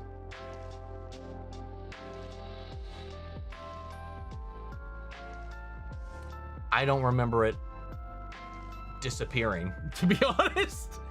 I can't remember that being a plot beat. I don't remember that at all. I would love to see a spin-off series about Dick Halloran, especially his journey on how he learns to control his shine and how he comes to the Overlook. True. Yeah, I do think that could be really interesting because he's not quite there or going there yet, but you can see the path laid before him at the end of Derry. But I'd love to see how it goes. Hey, being the age of you will own no physical media and like it. Yeah, it kind of sucks. It really sucks. Afterlife is over and I will watch your live action Welcome to Derry, episode 4. Well, hell yeah, man. I don't watch One Piece anime. Am I gonna have to be careful with your reactions for coming Netflix season as you're quite far into the anime? I mean, I'm only gonna be comparing it to the things it's adapting. I don't know. I don't know why I would bring up anything other than what is currently happening, unless it affects something that is in the future. But I'm going to try to be not... I'm usually pretty good about that with stuff like this. So I'm going to try to avoid anything that might be a spoiler, because I do know a lot of people are watching it and not watching the anime at all. So I don't really want to do that. So I'm going to definitely do my best to avoid anything like that. But I will be comparing some of the changes, the adaptations and stuff like that more than likely. But as far as like, this is that, and that, and this, and that, and this, and that, I'm going to try to be very careful about that. But maybe, I don't know, I might make a mistake. If I do, I will put a warning in the video. What's up, Charlotte? Happy Valentine's Day. How have you been getting on with your life and reacting to some of the TV shows and films so far that you've been watching at the moment? I mean, all good so far, man. I just don't have, I really wish I could give myself more time for me. That's the hard thing. There's also a lot of things I'd like to catch up on that I've just not been having the time for. I did finish rewatching season 1 of Scrubs, so I'm making progress with certain things. It's just it's a never-ending grind, man, especially when you have a day job still. A couple YouTubers got me into the 3-Body Problem, and they love the show while hating Game of Thrones final season. I mean, that's all fine and dandy, but it still supports those two fuckfaces. Omni does have great facial reactions. Why, thank you. I appreciate it. I hope that's a good thing. I don't feel bad. My sweet time has not been good either, so you're not alone about that. Let's see. Chris Evans in Snowpiercer is also an actor playing against type very well. Love that movie. I really do love when an actor goes against the things you really, really know them for. It's not only Mike Flanagan's genius that I love, the acting in all of his stuff is amazing as well. Every show I've watched, the acting is so believable. Yes. And I love that, you know, he's got like a tight-knit group of actors that he trusts, undoubtedly. So I always love seeing them come back and doing something fun and different with him as well. After getting the Helluva Boss short last week, which was great, it did make me miss the full episodes, and now I think I'm going to rewatch the first 2 seasons like I did for a 5th time. Oh yeah, man. I get that same feeling every time we get a short as well. One thing I wish they had done with Chucky was made use of Alice, Nika's niece, when she was possessed by Chucky instead of killing her off between films. Yeah, I can kind of agree with you on that. And justice for Nika, man. Worst luck and outcome of any character in the entire series of films and show and everything. Poor human being. Albie, are you suggesting inbreeding might be possibly a poor decision? I guess inadvertently, yeah. Who'da thunk? I feel like keeping the blood in the family is why the Targaryens are all mad freaks. You're probably not wrong. I mean, you're definitely not wrong. Did you ever have a favorite Harry Potter character from the book or movie? Sirius Black was always my favorite. It's a special feature of the DVD. I hope they'd include it with some digital rental, but knowing how things are these days, yeah, probably not. What's up, Garbage Man? I started watching your channel and loving your reactions. Well, welcome, Garbage Man. Take out the trash. What are your plans for when GTA 6 drops? Calling in a vacation 6A or just gonna play it on the weekend? I mean, I'm not a huge GTA guy. I don't know if I will play it. I don't know if I don't know. The only one I've ever finished was Vice City. That's it. I like dabbling in them. I like fucking around in the worlds. I like the open world and just kind of driving around and doing stuff. But like, as far as actually finishing the games, I am absolutely terrible at. Night Teeth was really good. Alfie from Game of Thrones is in it, and Megan Fox and Debbie Ryan. I haven't heard of that one. Luckily, Daredevil finishes towards the beginning of The Boys. I mean, that should work out a little bit, at least. About the Targaryen bloodline and their madness, less incest equals better people, mayhaps. I think we've, like, unlocked the key to all of this. Hello, Rebecca. How are you? I both love and hate the Chucky movies. I love how good they are, and they keep me at the edge of my seat. However, I live in a home with a bunch of dolls, which some talk. I just stare at them. Yeah, this wasn't Chucky's problem. Like, when I was a kid, like, I had like one of those like corner nets in the corner of my room. Like, it was like one of those hammocks where that was for like stuffed animals and shit.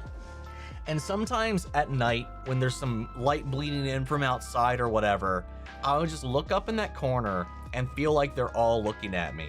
And I swear sometimes in the shading, shifting darkness, it looked like at times they were breathing, and sometimes it would just freak me out. And that was before I ever even saw a Chucky anything. I just think dolls sometimes can just naturally be creepy, despite how innocent some of them seem. Disney Channel, they did a show called Annie and Mac, which was a gay character on the show Disney Channel. I'm so surprised. I think they'll ever have any gay character or anything clearer than. Not familiar with that show. I was never a Disney Channel kid for the most part. There's the memes from Hoppers. Girls like swarms of lizards, right? Futurama is all I got. Hell yeah, dude. Dude, I love Futurama. Hopper's movie, the Lizard promo scene.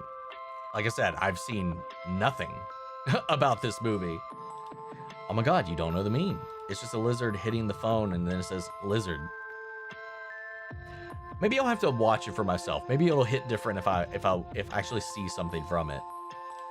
My mom always told me I'm not everyone. True. Realist real. Happy that Finn Wolfhard will be starring in another It project. Really? What? Had no idea either. Mid-30s confusion. Hello, Rebecca. Would love to see you do Heart Eyes. Watch the Kill Count review of it, and it looked good. Maybe we'll try to tackle something along those lines for Halloween this year. If you could choose between babysitting the Rugrats or going on a field trip with Mrs. Frizzle, what are you going to do? Oh God, take me on that field trip. I do not want to have to be the babysitter that deals with those nightmare children. If I was, I don't know, if it was an adventure with the babies, I was also a baby, maybe, but taking care of those psycho fuckers, hell no. I do not want to have that responsibility on my ass after I come back and the house is on fire. No, take me on that field trip and get me lost in someone's body or in another dimension or in space or under the water. Take me, Mrs. Frizzle. I ain't dealing with those fucking kids, man. Capcom confirmed they are never going to do a new RE1 remake since we have one as part of the remake series. It is not. They're wrong. They're wrong. RE2 had issues during development, so it had to come till 2019. RE1, the remake they claim as part of it, is not. They're wrong. I mean, objectively, they're wrong. I don't agree. They can fuck off with that. I don't care what they say. Capcom is not a good source of information, and they've never been. They're such an inconsistent ass company. Evidenced by that stupid goddamn decision.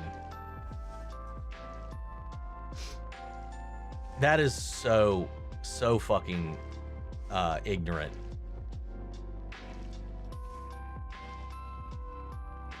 Let's see. Speaking of Dana, Knights of Guinevere got greenlit. I know. I was like, we've gone a while and not got any confirmation about how this was going to go. And we finally got a little announcement trailer with some fun little creepy shit all throughout it. So yeah, it got picked up. Did you hear that they're already a Barney movie? It's called Jurassic Park. Well, about that. Only Rugrats I remember is the revival, since I met one of the voice actors. She's a good friend of mine, and she even updates me on interviews she has lined up. Which one? Which one did you meet? Valid, those fuck you endings. Either hit or miss. There's no third direction. True. Did I watch Crimson Chin back as a kid? I remember watching it way back when. It's the first non-Marvel, non-DC animated show. Crimson Chin had its own show? What? Is that real? Yes, Knights of Guinevere greenlit. I was so excited. Love it already. And the art, it's so beautiful. Yes. Words cannot describe how happy I was when I found out that we're getting something Owl House related. Even if it's not a show or anything, I'm grateful. Same. I remember a show called Sticking Around, and now in my mid-30s, it feels like a fever dream. I don't remember that.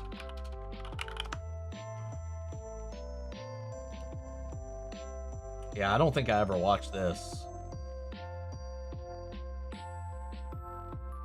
Yeah, I don't remember that one. Since I've gotten obsessed with Star Wars, I ordered some shirts and stuff. Had an argument with my brother yesterday because he thought it was not funny that I got a shirt that says Anakin's Daycare, where every youngling meets their fate. That's hilarious. Hey, my mom thinks it's too dark, but I don't think it's so funny. I mean, it is dark, but it's also kind of funny. I love the original FMA and Fruits Baskets. Neither is canon to the manga, but they're so good. Such huge parts of my teenager years. Fruits Basket's also one one of those iconic ones that I've never delved into. One of these days, man. One of these days. Yes, I'm so excited about the graphic novel. I really missed the Owl House, and I thought we would never get anything else from it. I was under the impression we wouldn't either. It makes sense that this takes place during the time skip. So it doesn't change the epilogue, the final shot, the ending bit. It still ends where it ends. We're just getting more in that little gap. So it stays true to what Dana has always said about it ending the way they wanted to end it, but while also giving us more. Very interesting how it's going to tie up to the time skip. Yeah. Let's see. I've seen both Full Metal Alchemist and Brotherhood.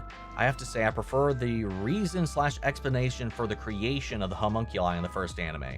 Yes. Yes. That's one of the biggest things about it, is the homunculi and the concept of them is so much more interesting in the original anime, even if it's completely something they made up on their own. I think it's so much more compelling. It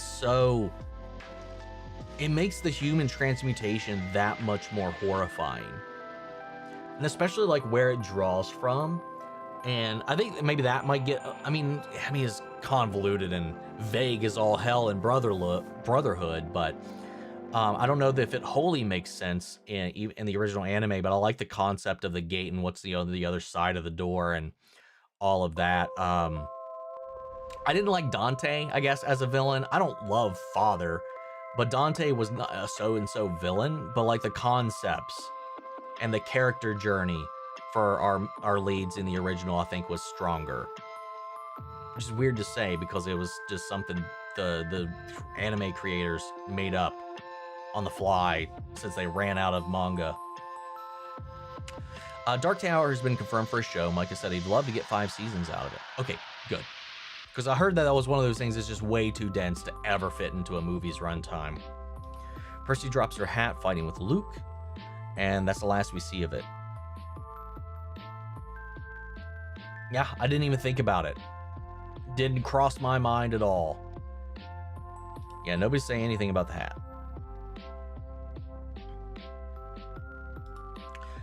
Let's see. Have I seen Attack on Titan? And if so, do you like the ending? I love the ending. I love it. It's happy, but it's heartbreaking, but it fits the show. The show is stuck to its guns from the beginning to the end. It's so beautiful. It's a perfectly written anime, manga, whatever. It's too good. It's offensive how good it's written. I love Attack on Titan.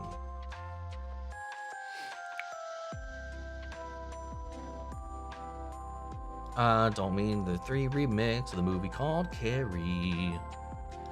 Scrubs is responsible for at least half of my vocal stems. My favorite reaction image, I've killed for so much less before, and I'll damn sure I'll do it again. Dude, right? Like, my brother, that's one of my brothers, it might even be my brother's favorite show of all time. But like, there's so much from that show we would quote endlessly. It's just such an iconic fucking show. I forgot how, obviously I knew there was really emotional episodes. I forgot how it's almost every episode that has me rethinking my life or reflecting on something. Like every episode almost has me just kind of like,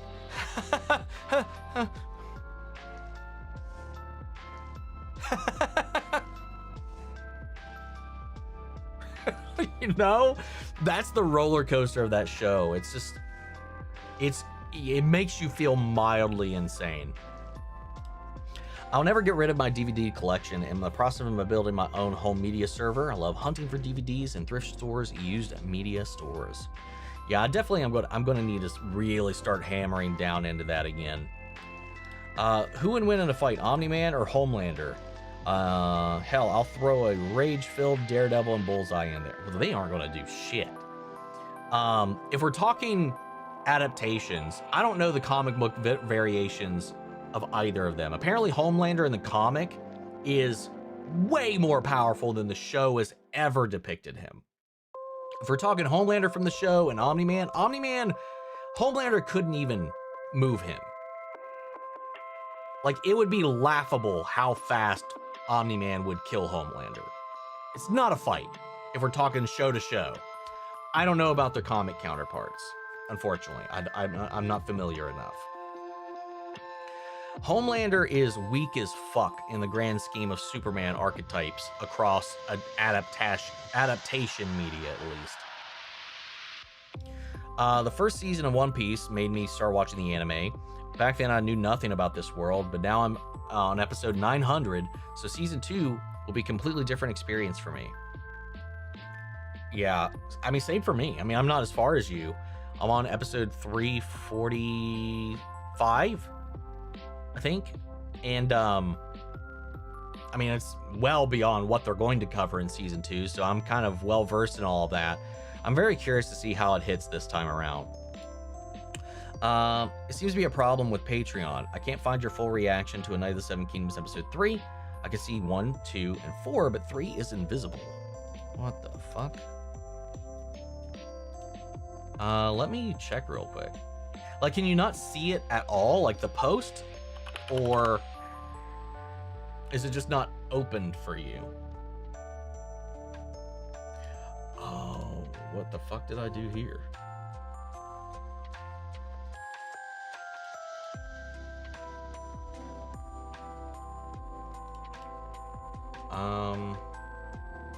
That's weird. It's on here. Honestly, it was available to everybody, which shouldn't have been the case. I mean, it wasn't public. You still had to be a paid member, but even like the non-full reaction tier had access to it. Hold up. Let's see.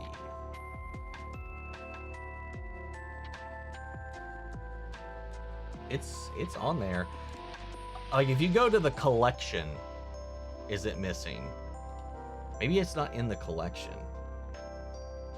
Oh, it's not in the collection. Maybe that's why. You should still be able to search for it and go through the posts like as they've been posted. But it looks like I forgot to add it to the collection. Yeah, it's in there now if you're looking at the collections. Let me fix that order. There we go. Okay. That should be fixed now. Look forward to seeing Alice from Chucky, her actress playing Carrie, in the upcoming TV series. Hell yeah, dude. HBO really loves having big moments that happen in the last second of the episode of Game of Thrones show. I'm going to watch every PS server crash from everyone trying to get in on at once for GTA 6 drop. Yeah, that's probably definitely going to happen. Love chat. I think we've unlocked it. Incest is bad. We did it. We did it, guys. We've got all the answers to reality in life. I prefer Sirius Black in the movies than in the book. Is that bad? Freaking love Lupin, as he is in the books quite a lot, and I wish he was in the movies more. Between the two, I mean, I liked Sirius in both. I thought he was... I didn't like him as much. I mean, he had more to do in the book, obviously, but I don't know. Maybe it's because of Gary Oldman, the performance, the vibe, the shape-shifting. I don't know. I just love Sirius, and I'm serious about it. But I never really felt... I don't know. I mean, I did like him in the books more, I think. Like, overall, because he had more to do, but I don't really remember, to be honest, if I ever really had that strong of a conviction about one way or the other. Hey, what's wrong with a bit of incest?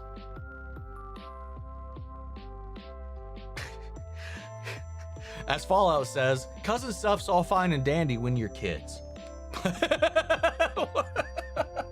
When you don't know any better. Oh my god. Dude, Fallout is unhinged. Found out yesterday that Timothée Chalamet was young Tom in Interstellar. Blew my mind. I didn't realize that at the time either. Offensive. Yes, Finn said that. But what project is he going to be in? And is it going to be Welcome to Derry? First doll that scared the hell out of me when I was a kid was the clown doll from first Poltergeist movie. I've still never seen either Poltergeist, either the original or the remake in full. I didn't like Sirius Black because he and James Potter were bullying Snape for, and I quote from the book, they were bullying him for simply existing. I mean, yeah, they were shits as kids, but as adults, they were perfectly fine. You know, some people grow, and that's okay. Kind of lost here. I barely watch shows and stuff, so I never know any references. Well, I mean, I just read what you guys are talking about.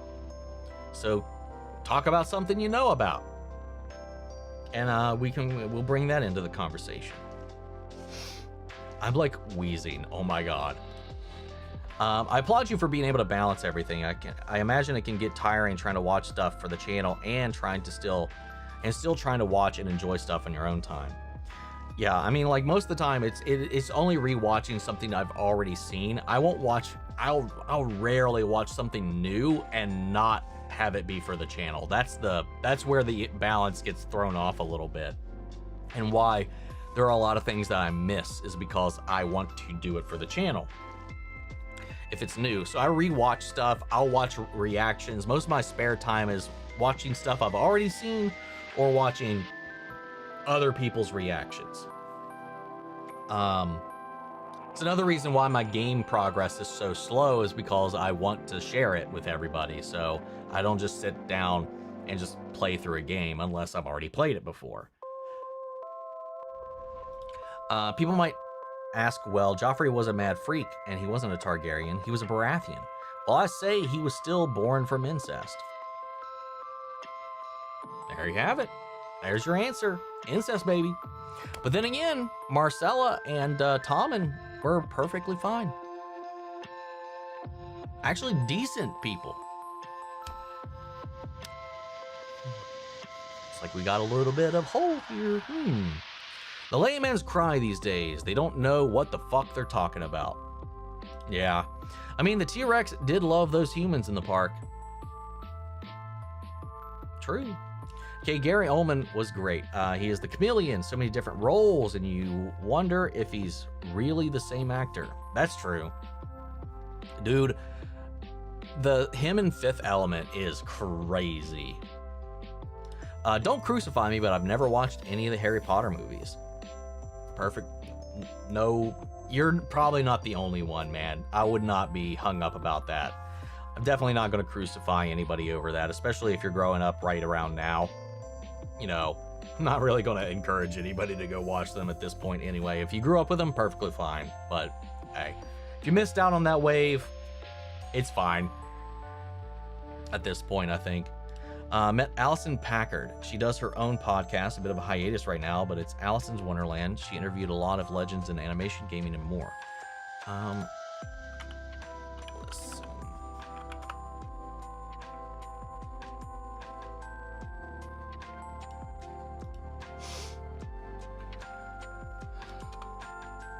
Let's see.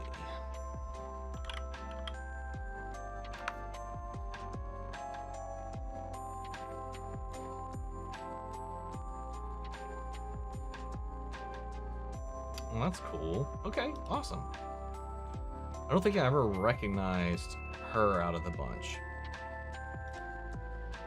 Targaryens ain't the only ones doing some incest. Cersei and Jaime had their children were great. Being sarcastic, by the way, just in case you didn't pick up on that. Yeah, true. It wasn't exclusively Targaryens, but they were very elitist in the reasons for their choice to do it. Because that blood of the dragon is too important to dilute too much. I've been listening to the full cast editions of the Harry Potter audiobooks for the last few months, and they're great. I'm on Goblet of Fire now. To be fair, it was mostly Fruits into Fruits basket.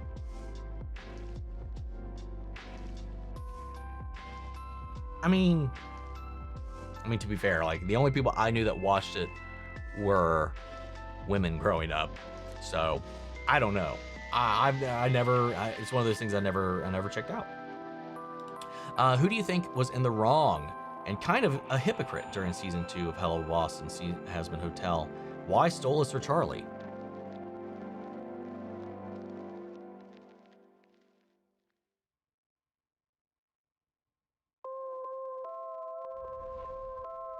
I mean, I don't know any time Stolas has been intentionally a hypocrite. He's been ignorant, but a hypocrite, I don't know if I would say that.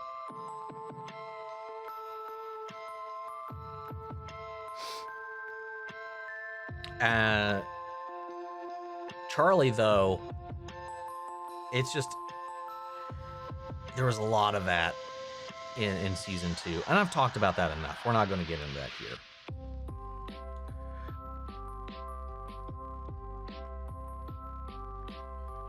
But I stand by those characters and their character growth and decisions. They're all going to have faults. It's part of characters, especially Charlie's character arc to be the way she was, especially in season 2. And a lot of people, for whatever reason, goes over a lot of people's heads. I don't get it. For me, it's the smiles. Some dolls have that big blank stare with the big smiles, and I don't trust it.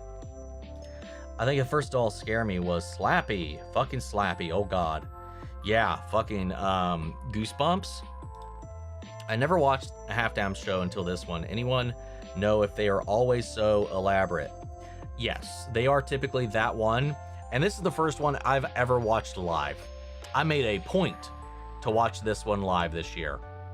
I've never tuned into the Super Bowl while it was happening. There's been a halftime show once or twice that I was curious about, and I just looked it up later online.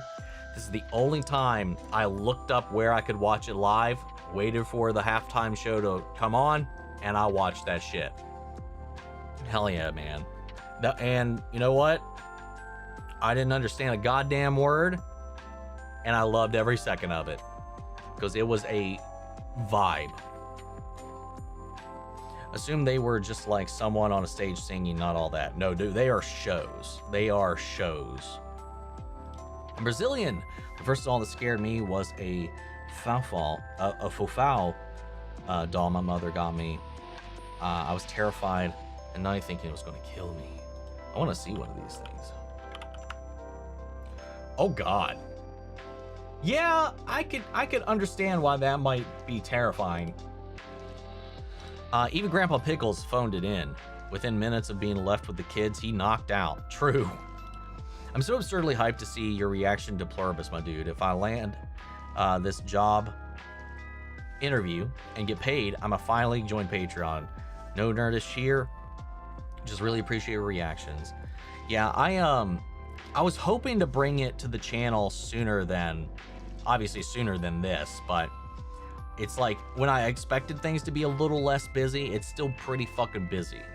I think at the very latest, I might be able to get it out after this wave of content. Because paying for the editing for all these shows coming up in the next... Throwing that into the mix and not knowing how well it's going to even do at the channel at this point, considering that Pluribus wave is well since gone. I do not know how that's going to go. So it'd definitely be more of a labor of love at this point. I don't know. Or maybe I'll hang on to it until whenever season 2 comes out, but I'm not exactly sure. But no pressure. But it was such an amazing fucking show. I can't wait for the next season. Could you see Ted getting a 3rd season with Johnny and Ted shenanigans in college? I mean, certainly. For sure. If it does well, for sure. Master Skywalker, what are we going to do? Yeah, dude. Hajime Isayama is a mad genius for Attack on Titan. Yes. And I like that. It's like when people were like asking me what I'm going to do next, I was like, I put everything I am into Attack on Titan. I don't think I could. He was, what did he say? He's like, I don't think I could make anything even remotely close to as good as that. So he's got, last I saw in an interview, he's got no intention of making another manga, because he's like, that was my magnum opus. I got nothing left in me after that, and I kind of respect that. Truth. Love your videos. Well, thank you, Amber. Will I react to Shrinking with Harrison Ford and Jason Segel? Saw it in the Good Omens replacement poll. I hope you react to it someday. I really, really am curious about that show. I would like to actually watch that at some point. I hear great things about it. My cousin had a tiered table with porcelain dolls facing her bed, staring when I would stay over, and I would make her put them in the closet when they went to sleep. Yeah, I get that. Scrubs does it to you every time. The episode where JD's dad passed aired the same year that I lost my dad, and it's still hard rewatch. Yeah, dude. It's such a rough but beautiful show. When is Helluva Season 3 expected? No idea. No idea. Either late this year, early 2027 would be a guess. Bloody loves Scrubs. The only JD I'll ever love. Valid. Homelander in the show is just someone with daddy issues and likes to milk a lot. Omni-Man could literally defeat him, Homelander by saying the world is never going to love him and then break down crying. No, I can't see it all. I've got 66 problems, but Anakin ain't one. Lana, you were terrible. I love it. I just checked all the reaction images I have, and they are mostly just you screaming, giving the gym office look, and just doing random things. I need you to send me these. I'm so curious. If you want to like put those in the Discord, that would be hilarious. I'm just curious what you've collected. What would your reaction be if Arian offered to look after your cat and he'd make you a lord if you do? I'd probably be dead because I would punch him in the face. Do you know if there's any good new fantasy series coming out this year that had nothing to do with something we already know?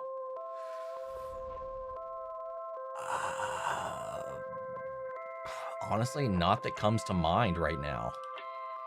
I forgot where I heard this, but there is a theory that Carrie has a form of the Shine. I don't know, it's like she's a telekinetic, so I don't know. I mean, then you have the girl in Firestarter who's a pyrokinetic. And then they have powered people who were given through that experimental procedure that was there as well, that was involved with that. So their powers can come from various different factors, so it's hard to say. I don't know if that's a Shine gift though, but I'm not sure. I'm not versed enough, I think, to say. Have I seen the original Exorcist in full? No, I actually haven't, as much of a sin as that is. Crazy how everyone freaks out about incest in series when I try to find a romance book without it, and book talk, girlies act like there's something wrong with me. It's book talk, man. You can't expect like level-headed thinking out there. You're right, Omni, people grow, but Snape never grew. Unfortunately, he felt bad for him to a point until he called Lily, the girl he was in love with, a slur, and then he said to hell with him. Snape also offered Lily and James to Voldemort without realizing it. Once he knew who Voldemort was trying to kill, said, please protect Lily Dumbledore and have him James and the baby. Snape was cared for his life. He never let go of that hate. I think Cersei cheated, to be honest. I'd sooner believe Tommen and Marcella weren't Jaime's.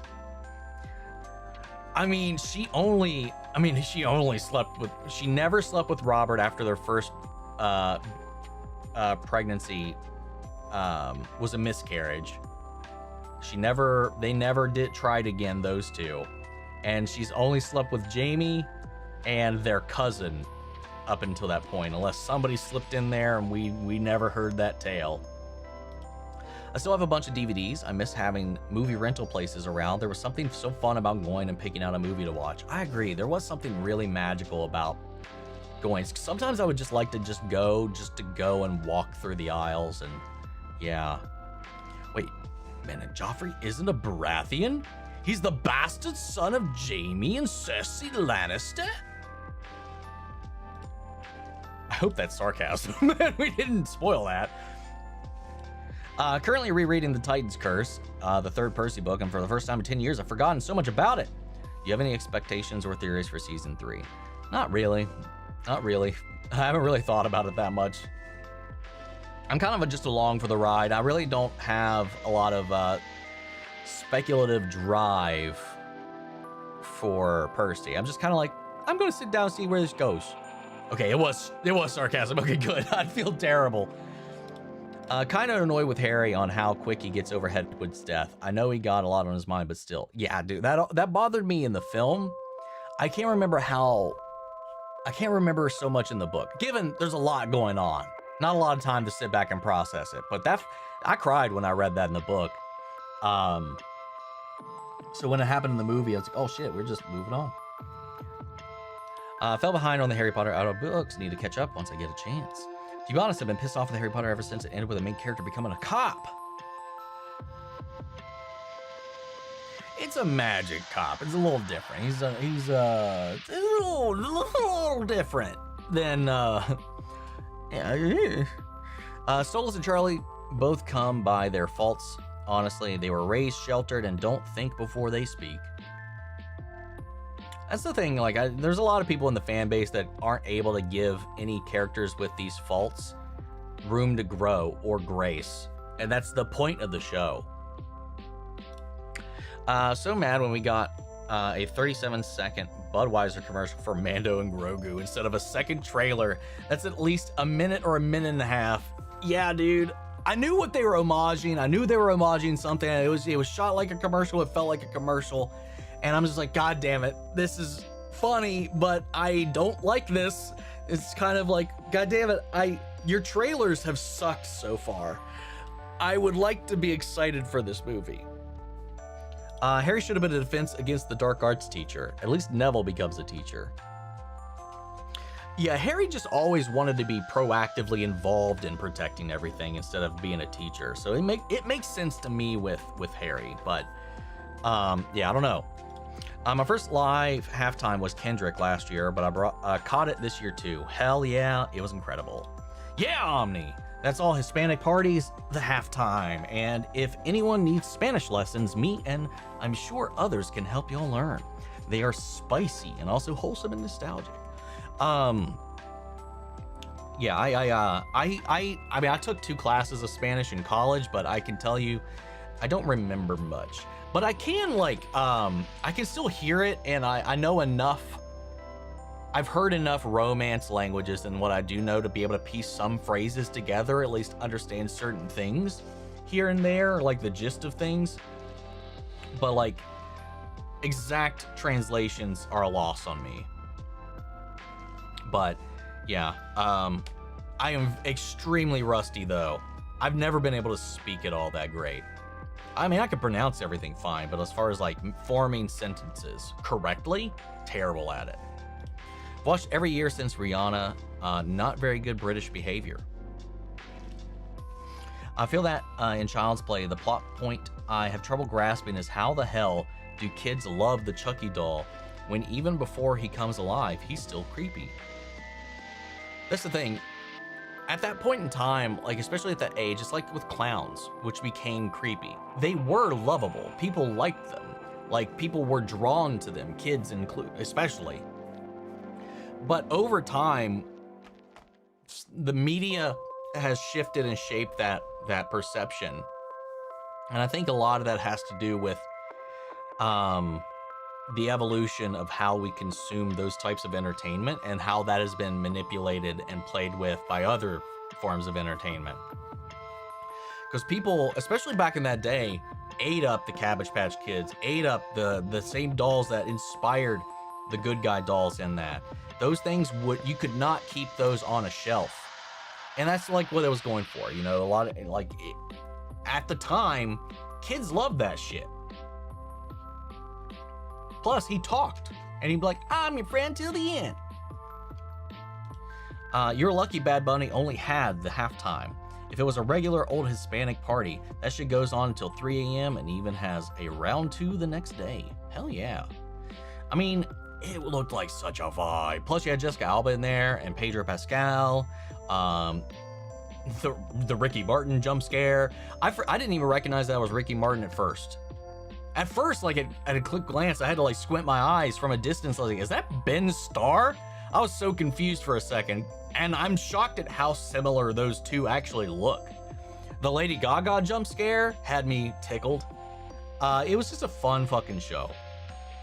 Do you have any phobias? I have tryptophobia. I find holes in clusters disgusting. I have thalassophobia really, really bad. That's the main one. That's my biggest one. Saw somewhere the Fallout could get 5 seasons in full. I have also seen the same thing. They pretty much have an idea of where the story is going to end too. Where all the characters are going to end, at least. Wish more people would know when to tap out. Glaring 1,000 daggers at Darren Aronofsky. Yeah.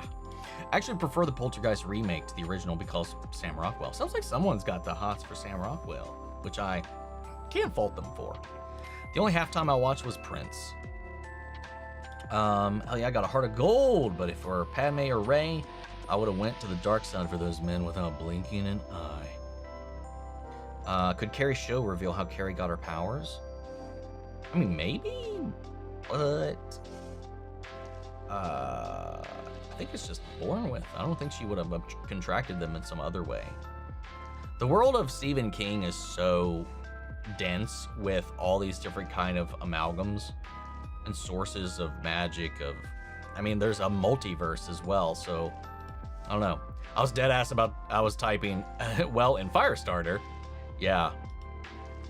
I would have go to the dark side for Anakin because he's freaking Anakin. Plus, I hear the dark side has cookies. What I would give to wander through a Hollywood video with a single of microwave popcorn and some Reese's Pieces. It sounds delightful. Edward died horribly in the book in a cage, like how he died protecting Harry in the film. True. Both is terrible. I think it's like the caged aspect of it that made it hurt even more too, because it was just like it was just terrible fucking luck. I really need a way to show sarcasm in a comment / text. Yeah, there needs to be some like real clear way to do that. All wizard cops are bastards. Joking. Of course, Harry was going to be an Auror. He wanted to be one ever since Moody, and even said so in the Half-Blood Prince. I heard some things about the Super Bowl having a lot of ads that were AI, which, if true, yeah, there was quite a few AI ads this year, from what I've heard. We're at least 3 months out from the film, and I know nothing about Mando and Grogu in terms of the plot. Yeah, same. Big same. A little weird. Aurors, wizard cops. Dude, something that would be interesting and might would be like, what if there was like the show Cops, but it's with wizard Aurors? You're following around hand cam style, following them on little like responding to calls. That would be funny. There's a Cops episode of X-Files and it is absolutely hilarious. The whole episode was shot like that. Would have been interesting if we had a main character like Ron or Hermione who were in Slytherin besides Draco. Yeah, it would have been nice to at least add some grays to it to where somebody in Slytherin wasn't a complete piece of shit. Did the defense against the dark arts teacher curse end when Voldemort died? I guess it did. I think it did. I know when Abuelita was yelling at me, I better get my shit together. That's the extent of my Spanish. It's like animatronics, shifting perception in entertainment. Yes. I think so because it's softened, bound to someone with something. Also, Omni, the creepiest part of Child's Play isn't the doll. I'm sorry, I stand corrected. The creepy part is Chucky has the soul of a 45-year-old man, and he sleeps in a 6-year-old's room in the film. Yeah. I mean, the main drive is to take the child's body. That doesn't make it sound any better. He needs a human vessel to accept his soul. He can effectively live forever, changing vessels, you know, starting off and reliving his life from childhood onward over and over and over and over and over. That's been the whole like thing about trying to like stop him from doing that. But yeah, that is the whole other aspect. It is like a 45-year-old dude just kind of hanging out. I was like, hey man, wanna be friends? And then he's just like, fuck you. Dude, I love when he just loses his shit and he just can't handle it anymore. And he's just like, you motherfucking piece of shit. And he just starts like laying into them. But oh boy, Tom Riddle, another man that does bad things and has me on my knees. Second movie, Tom could use me as a snack from a basilisk and I'd be happy he acknowledged me. God damn, Lana. Somebody needs to cool you off. Spray bottle. I had no idea who Bad Bunny is. Never heard his music. Chamber Seamless Tom Riddle was hot. Lana, love you, twin. Have more confidence to say things than I do. It's kind of like how Scabbers is Peter Pettigrew and he sleeps with Ron. I always forget about that. Please explain. I've never heard of that phobia. It's the fear of large bodies of water. Mostly the ocean, but anything dark, expansive, you can't see through it. That's the main thing. What's up, Pichu Gaming? How are you? What's my favorite villain of Harry Potter books or the movies? I mean, villain? I mean, Voldemort. I mean, I don't really... nobody really stands... Bellatrix is an interesting, vile, love-to-hate villain. She's fun, but... she's just so wicked. I don't know.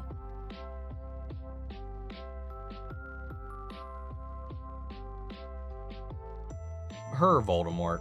Probably Voldemort.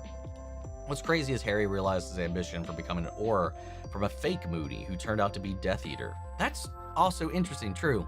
Not gonna lie, I would watch that show. I would watch a Wizard Cops. It's got the exact same theme song. Bad boys, what you gonna do? That'd be so funny. I always had a massive crush on Sirius. I was bitter as hell knowing he was going to die. Draco's son was adorable. He was in Slytherin. Like Teeny seen in Shrek 2. I googled the name. Now we don't need wizard propaganda. Yeah, we do. No, we do. It's not the same as ours. I will never accept it as being the same as our bullshit. Sirius Black, Family Bellatrix Lestrange. I have a question. Would you ever collaborate with Viger, Super Raccoon Bros, or Neva Evil one day? I don't know any of them except for Super Raccoon Bros, and I have. I've played with Super Raccoon Bros once upon a time for a charity. We did. It was like this. I can't remember what the game was. It was like a Squid Game knockoff kind of thing. They did invite me in for another one at one point, but I was just busy and wasn't able to do anything with it.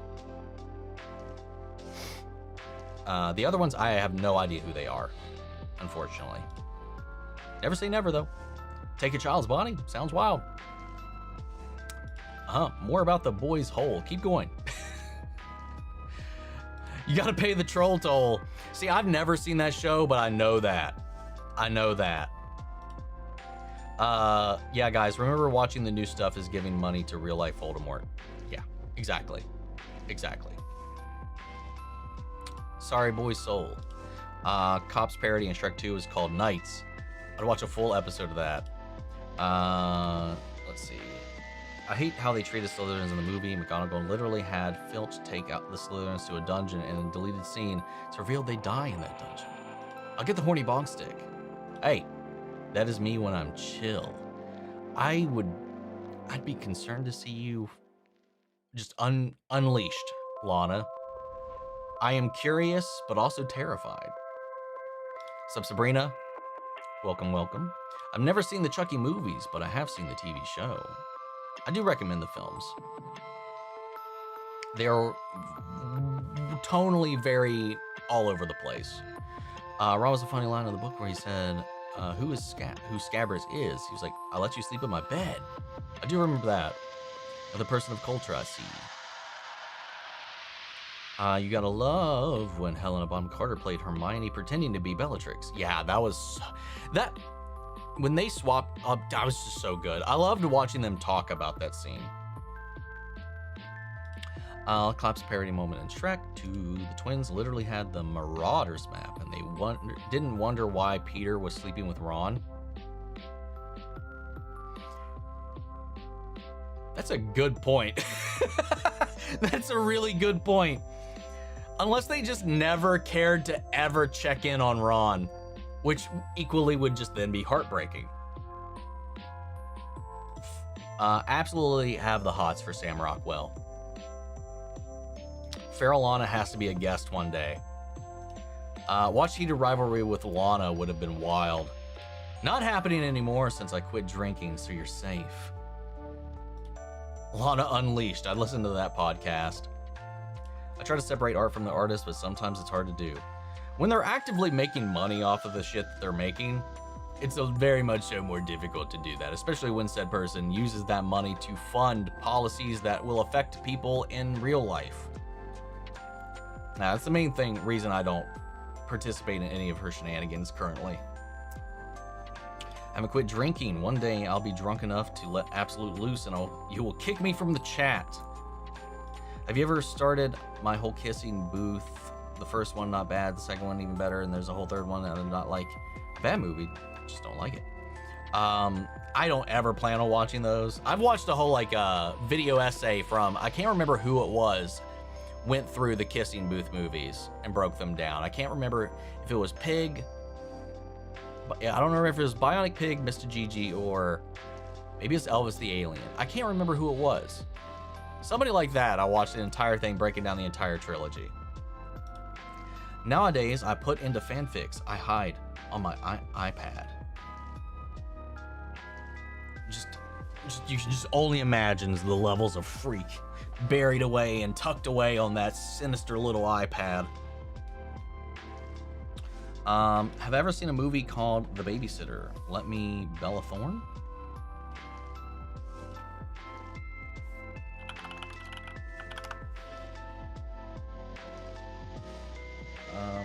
No, I have not. I just wanted to make sure I was looking the right thing. No, I've not seen that. Let's see. I'm more of a Morpheus Sandman girly. Dude, Morpheus Sandman? Pretty good. Any face swap in live action that you can kind of see coming, like the Good Omens season 1 ending, it's so satisfying.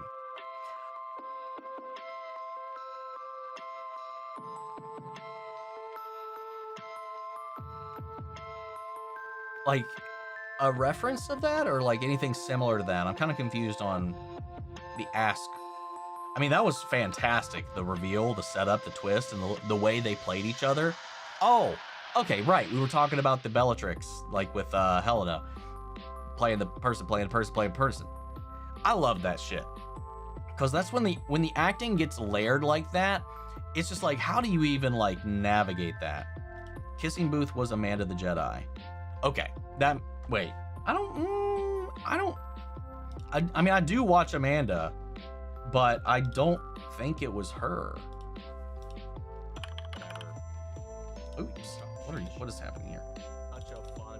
What the fuck is happening?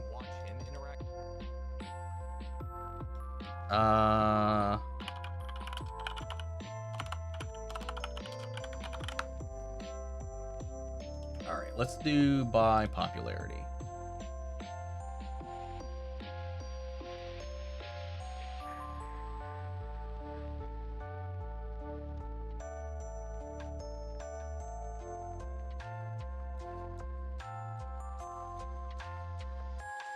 It wasn't Dylan. It wasn't...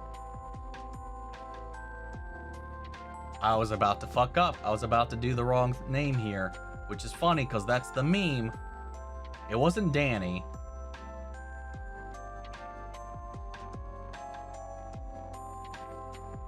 Elvis has covered these.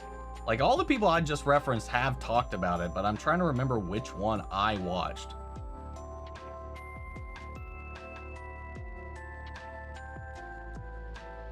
I really don't think it was Amanda. I'm like 100% confident, 99% confident it wasn't Amanda's video. But even just scrolling through these, it's not clicking in my head which one I actually watched.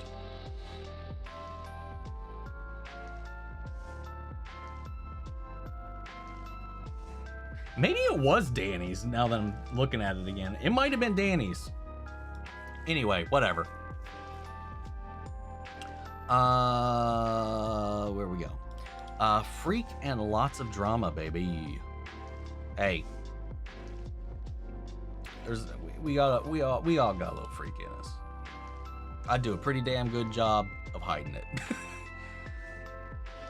No, I don't think it was Drew. I really don't think it was Drew's video. It wasn't Amanda if we watched it together. Yeah, it definitely wasn't. It definitely wasn't Amanda. It was definitely one we watched. I think it was Danny, now that I'm thinking about it. I'm pretty confident at this point. Love these streams. I love poking holes in my favorite franchises. Next week, let's do Lord of the Rings. Sure, why not? Even the fucking trees walked in those movies. Reactor called Alley Box, only Patreon, is starting dark. Oh, wait. What do you mean? Like they're only doing dark on Patreon? Or they only react on Patreon? I'm a little confused by the only on Patreon part. Be interesting to be a Patreon only reactor. How would you even get people in there? So I think it has to mean that they're only watching dark on Patreon. Anyway, loved those trees. Always wanted to be friends with them. Was so disappointed when I found out they're not real. Heading out Omni, going to small local movie theater. They do flashback films. Going to rewatch Jurassic Park on the big screen. Hell yeah, dude. That's such a wild experience. Have fun. Hope you have a great rest of your weekend / week, and take care of you as well. Morpheus is so freaking hot. Hey, I like women, but Morpheus? What do you think of Lord of the Rings, The Rings of Power? Is it worth watching? I've heard people don't like it much. I like the second season. The first season is really rough. It's got some high highs. It's a little rough. Season 2 is really fucking good, though. Can poke a lot of holes in Hunger Games. People in Hunger Games get a lot of holes poked in them. You know, bullets, arrows, all that kind of thing. Oh shit, I'm thinking of Tall Girl. Would you mix up your movies you were thinking about? Now that I don't recognize. Morpheus' hotness is mostly the voice, I think. I don't know. I think it's the whole vibe. The voice is a lot of it, but I think the whole vibe is I think it's like it's a perfect concoction of emo angst that's just like, hey, what's up? How are you? Knights of the Seven Kingdoms is so awesome. Can't wait for tonight with the trial. Same. Pretty much it. Definitely, I don't know who that is.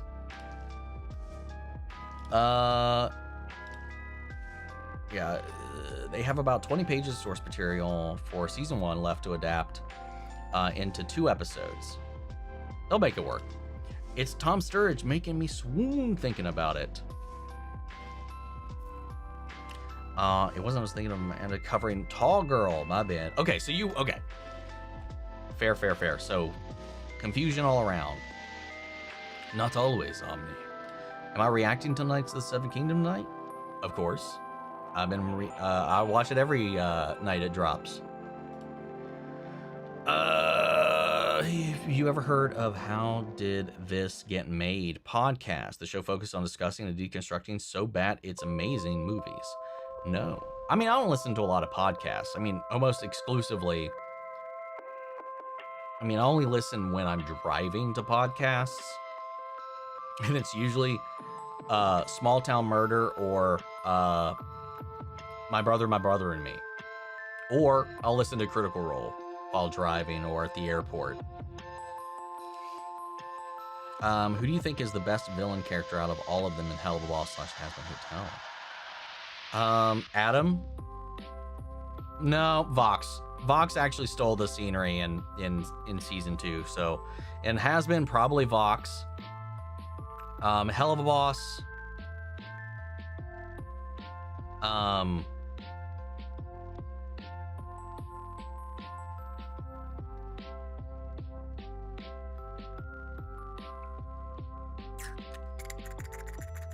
Probably Crimson, maybe. Preach, little Lana. They only post reactions on Patreon and stopped YouTube reactions. How the hell? How do you get people to sign up for the Patreon? I'm confused about that part. Listen, there's being straight and then there's having eyes. Hey, I can acknowledge when a handsome man is handsome, or when they just got that sauce. Hello from Turkey. Well, hello, Dark Guardian Levix. I think the opposite is the situation. Leo Snart put it best. Gay, not blind. Yes. I love that. Thank you, Nick, for a great pull there. Long Walk was the original Hunger Games since it came out as a book in '73, and the Hunger Games was written in 2008. Yeah. In my reaction for the Long Walk, that does get brought up. You don't watch Pretty Much It? Who is Pretty Much It? I mean, the name does not ring a bell.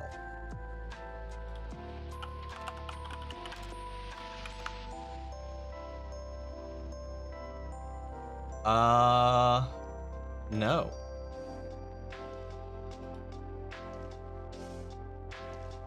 But I will check them out though. Let's see. I love how unhinged Ted is. The series is so wild, man. President Snow would kick Jon Snow's butt.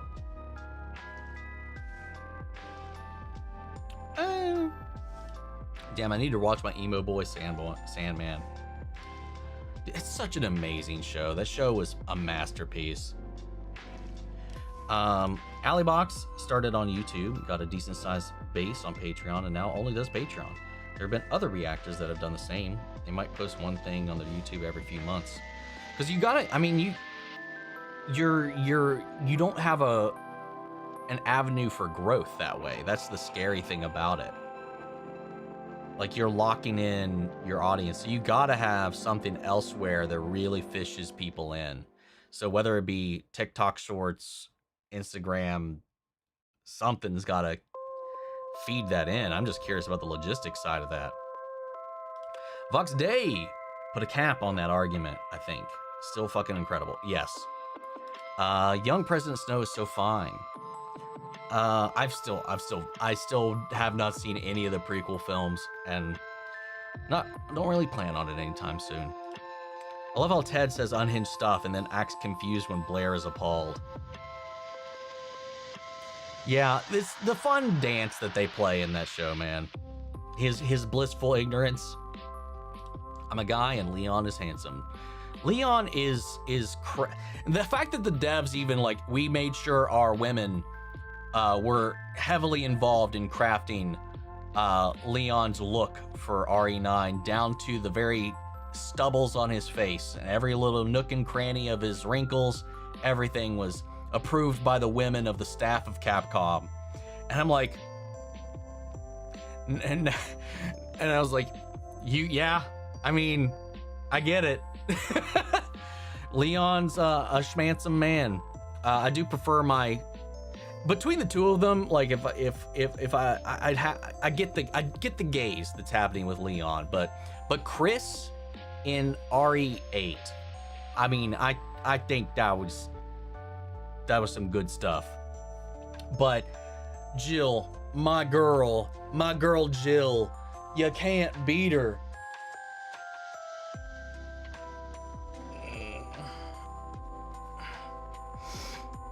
Ints, guys, they're ints.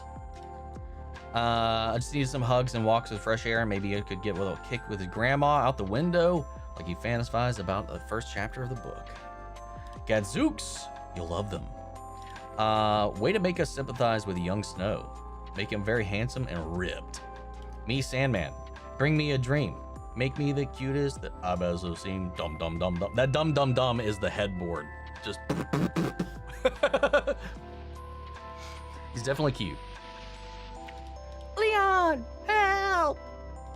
I wish I had some of the teachers Ted has in the series. They were also where they are unhinged too. God, I struggled so hard to get that out of there, out of my mouth.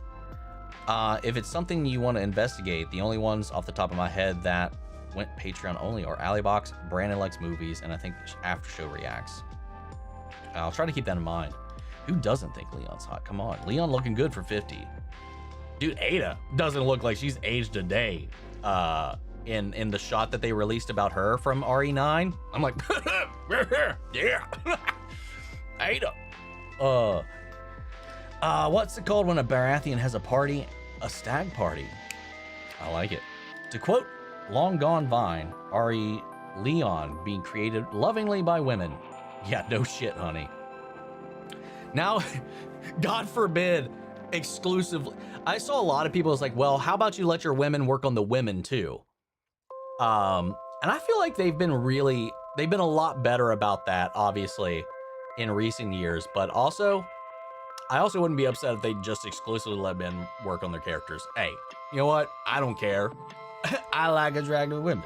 But also find all the women that they have, that they cooked up in all the remake stuff, the redesigns, as jarring as it is to go from the OG Jill to the current one, I mean, they've done a great job, man. And you can't, you gotta try to fuck up Ada, and they have not. I'm excited to see how many people pop up, especially with this introduction of Raccoon City Syndrome as a plot device. So many OG characters would be impacted by that. The only ones safe from it is Jill and Chris. Everybody else is at risk of being infected by this disease. God. They have been better about the women being more realistic, yeah. Like the remakes, they've done such a good job at that. And striking a good balance as well. Not to play into the whole like gamer cringe narrative that floats around, like with all the talk with Tomb Raider and all that kind of crap. People like, dude, the outrage about Tifa wearing shorts under her, like wearing Spanx under her skirt in a fight. Like, dude, Tifa in Remake is perfection. That is perfection right there. Just, oh, the gods have blessed a character. Anyway. But yeah, as far as Resident Evil goes, I mean, even in the old stuff, it wasn't that egregious, but then you get like the additional costumes for some of them though. A little questionable. I don't think RE really ever had too bad of a problem. I think people just got a little too obsessed with their R34 variations after a point.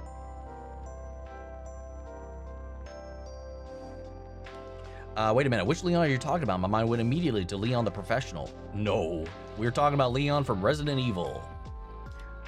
Bonk stick.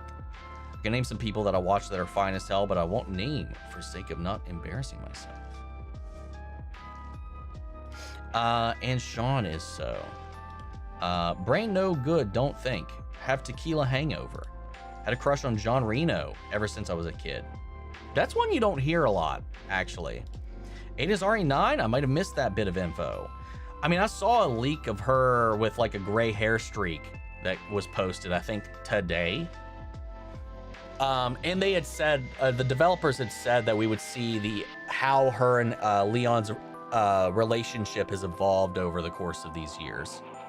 So yeah, that was at least a little tease that we got here recently. I think Sherry could be an RE9. If so, we could get the orphanage again. A lot of people think that person at the computer screen there is Sherry, and it would make sense if she was involved, though she got a taste of the G virus, so it's kind of curious how all these different layers are going to play around, because it's specifically the T virus that lays dormant and results in what Leon is infected with right now. As far as we know, Jill shouldn't be, even though she was in Raccoon City.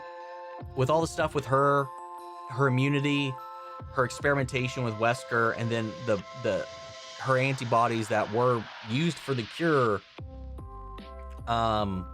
she should be immune. Chris wasn't even there. Like, he was in the mansion, but all the stuff in Raccoon City, he was elsewhere. Chris and Jill, to my knowledge, should be completely safe. But yeah, Ada, Claire, Leon, Sherry, as far as survivors go, are all up for grabs for having a little bit of a struggle with this in this storyline. Okay, I'll call that out. It really feels like they're bringing series back full circle, which makes the game feel like it'd be the last. I think it might be for some of these characters. Ooh, good point. And I thought of the old faces we might see infected. Hope Leon flashbacks to Mr. X and is revealed to be traumatized by everything he's faced up until this point. I don't know about that up until this point. I don't know. He's seen way too much. I feel like if we were going to deal with trauma at this point, I think it might be a little too late for that.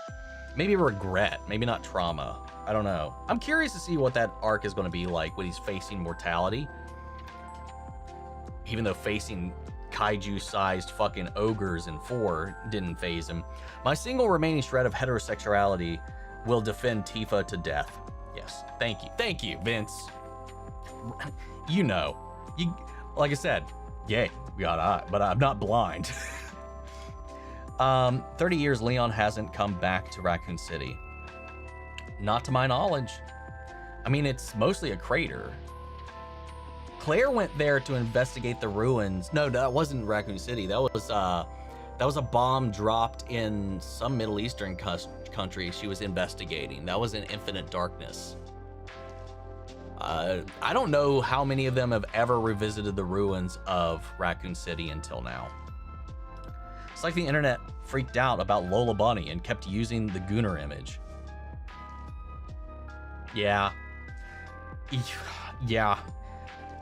Or the one scene of Rogue from X-Men, the OG. I think my first serious actor crush as a kid was Ron Perlman. I think my first serious actor crush when I was a kid was, and I don't know which came first. It was either Melissa Joan Hart or Amy Jo Johnson.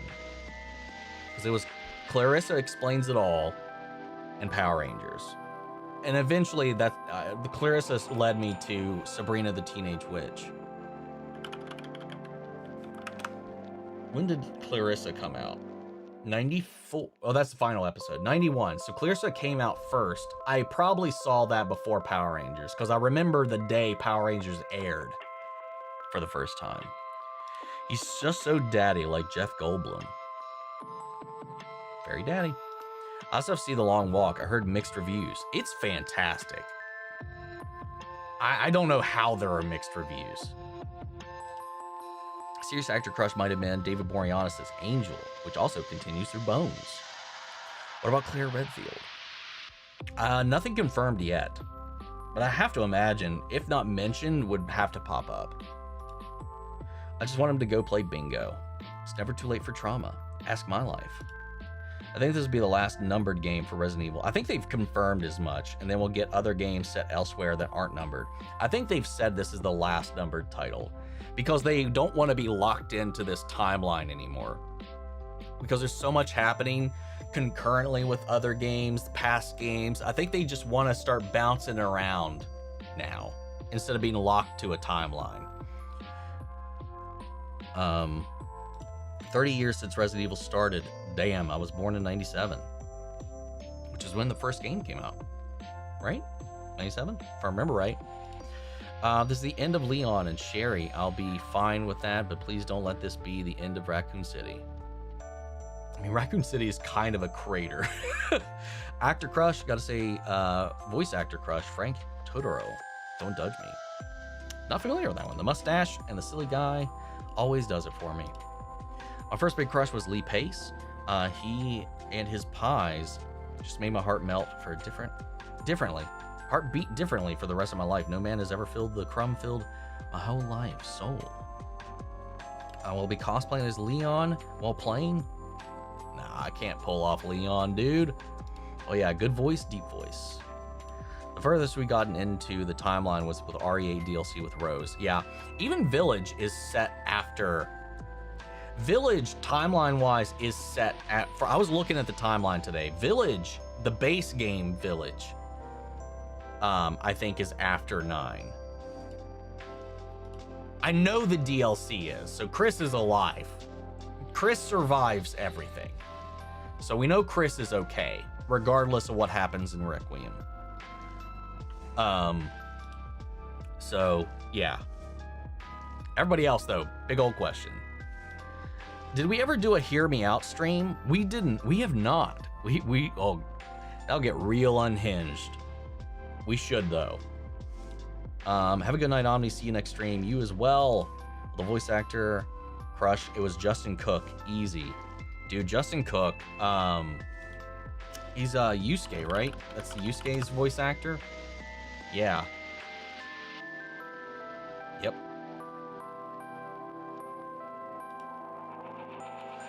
Wait, you don't know... wait, shit, where'd it go? Wait, you don't know Pushing Daisies, the series? I do not. I don't. Remember Pushing Daisies was the first thing I saw Lee Pace in. Let me make sure I remember who Lee Pace is.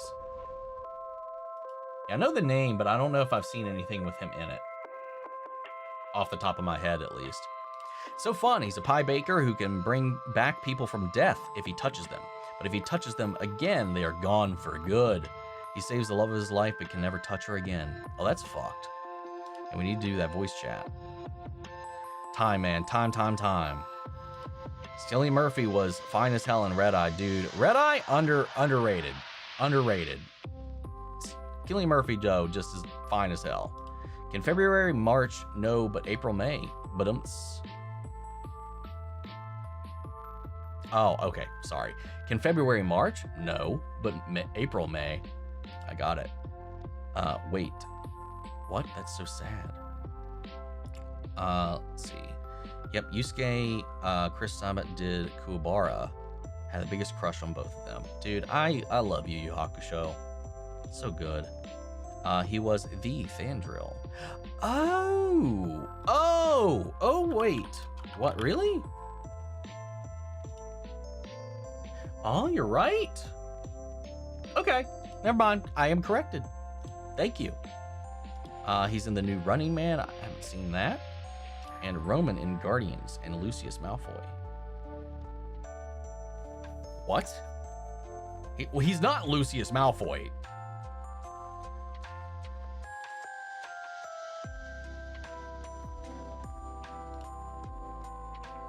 And I think you meant Ronan in Guardians.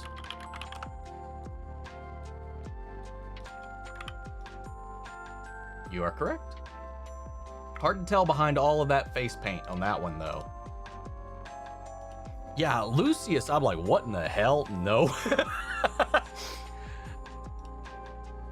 Yeah. Breakfast on Pluto will make you question your sexuality. He's also in Twilight Breaking Dawn. Dude, I swear from that movie, I really only remember the baby and the ending fight. But that's part 2.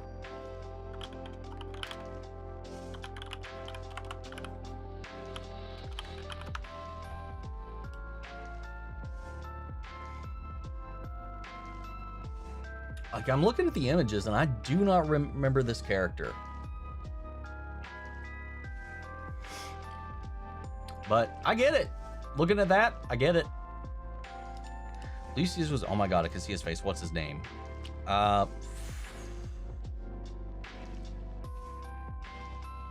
why am I blanking? He was literally just at I mean, he's at a bunch of cons.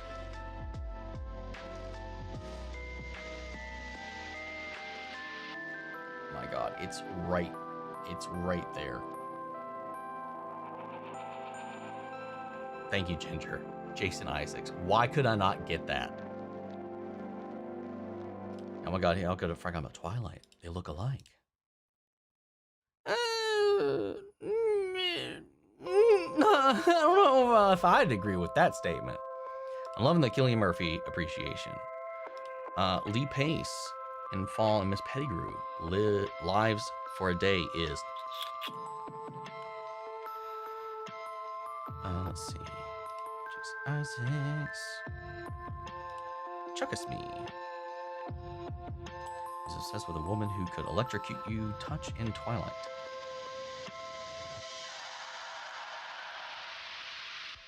The funny thing about Twilight,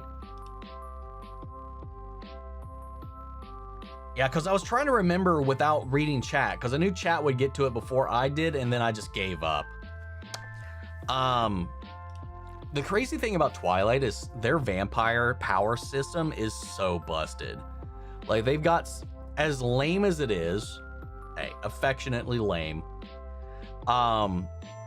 they have some of the most powerful vampires in most vampire media, which is crazy. Yeah, that was the Fangirl we were talking about earlier as well, which I forgot about. See also John Leguizamo in Tu Wong Fu.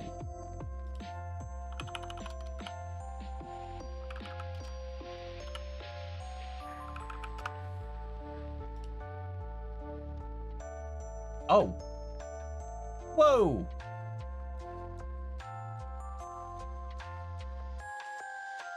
Respect. Now we're talking crushes and voice actors. I love this. Only in the movies, the books are more interesting because you learn more about the powers and stuff. My first crush was Omri Katz. He played Max Dennison in Hocus Pocus. I get that one. Ridiculous that I confused Lee Pace and Jason Isaacs, but I still remember that the electric lady is called Kate. Funny how our brains work, man. Funny how our brains work. Like that everyone except Benjamin only has powers that are psychic. Yeah. Yeah, right? More legs than a bucket of chicken. Oh, God. All right. Guys, I am hungry. We've been going on for a minute. I would love to continue this chat, but maybe we can pick this one back up next week. We can get some food. We're going to turn it in. Everybody kind of spritz themselves off with a water bottle, cool down a little bit, or not. It's up to you. But I'm gonna get me some food, and then get ready for Night of the Seven Kingdoms tonight. But guys, thank you all for tuning in. Loved spending time with you as always. Have a good rest of your weekend and a good week, and I'll see you guys next week. Take care, everybody.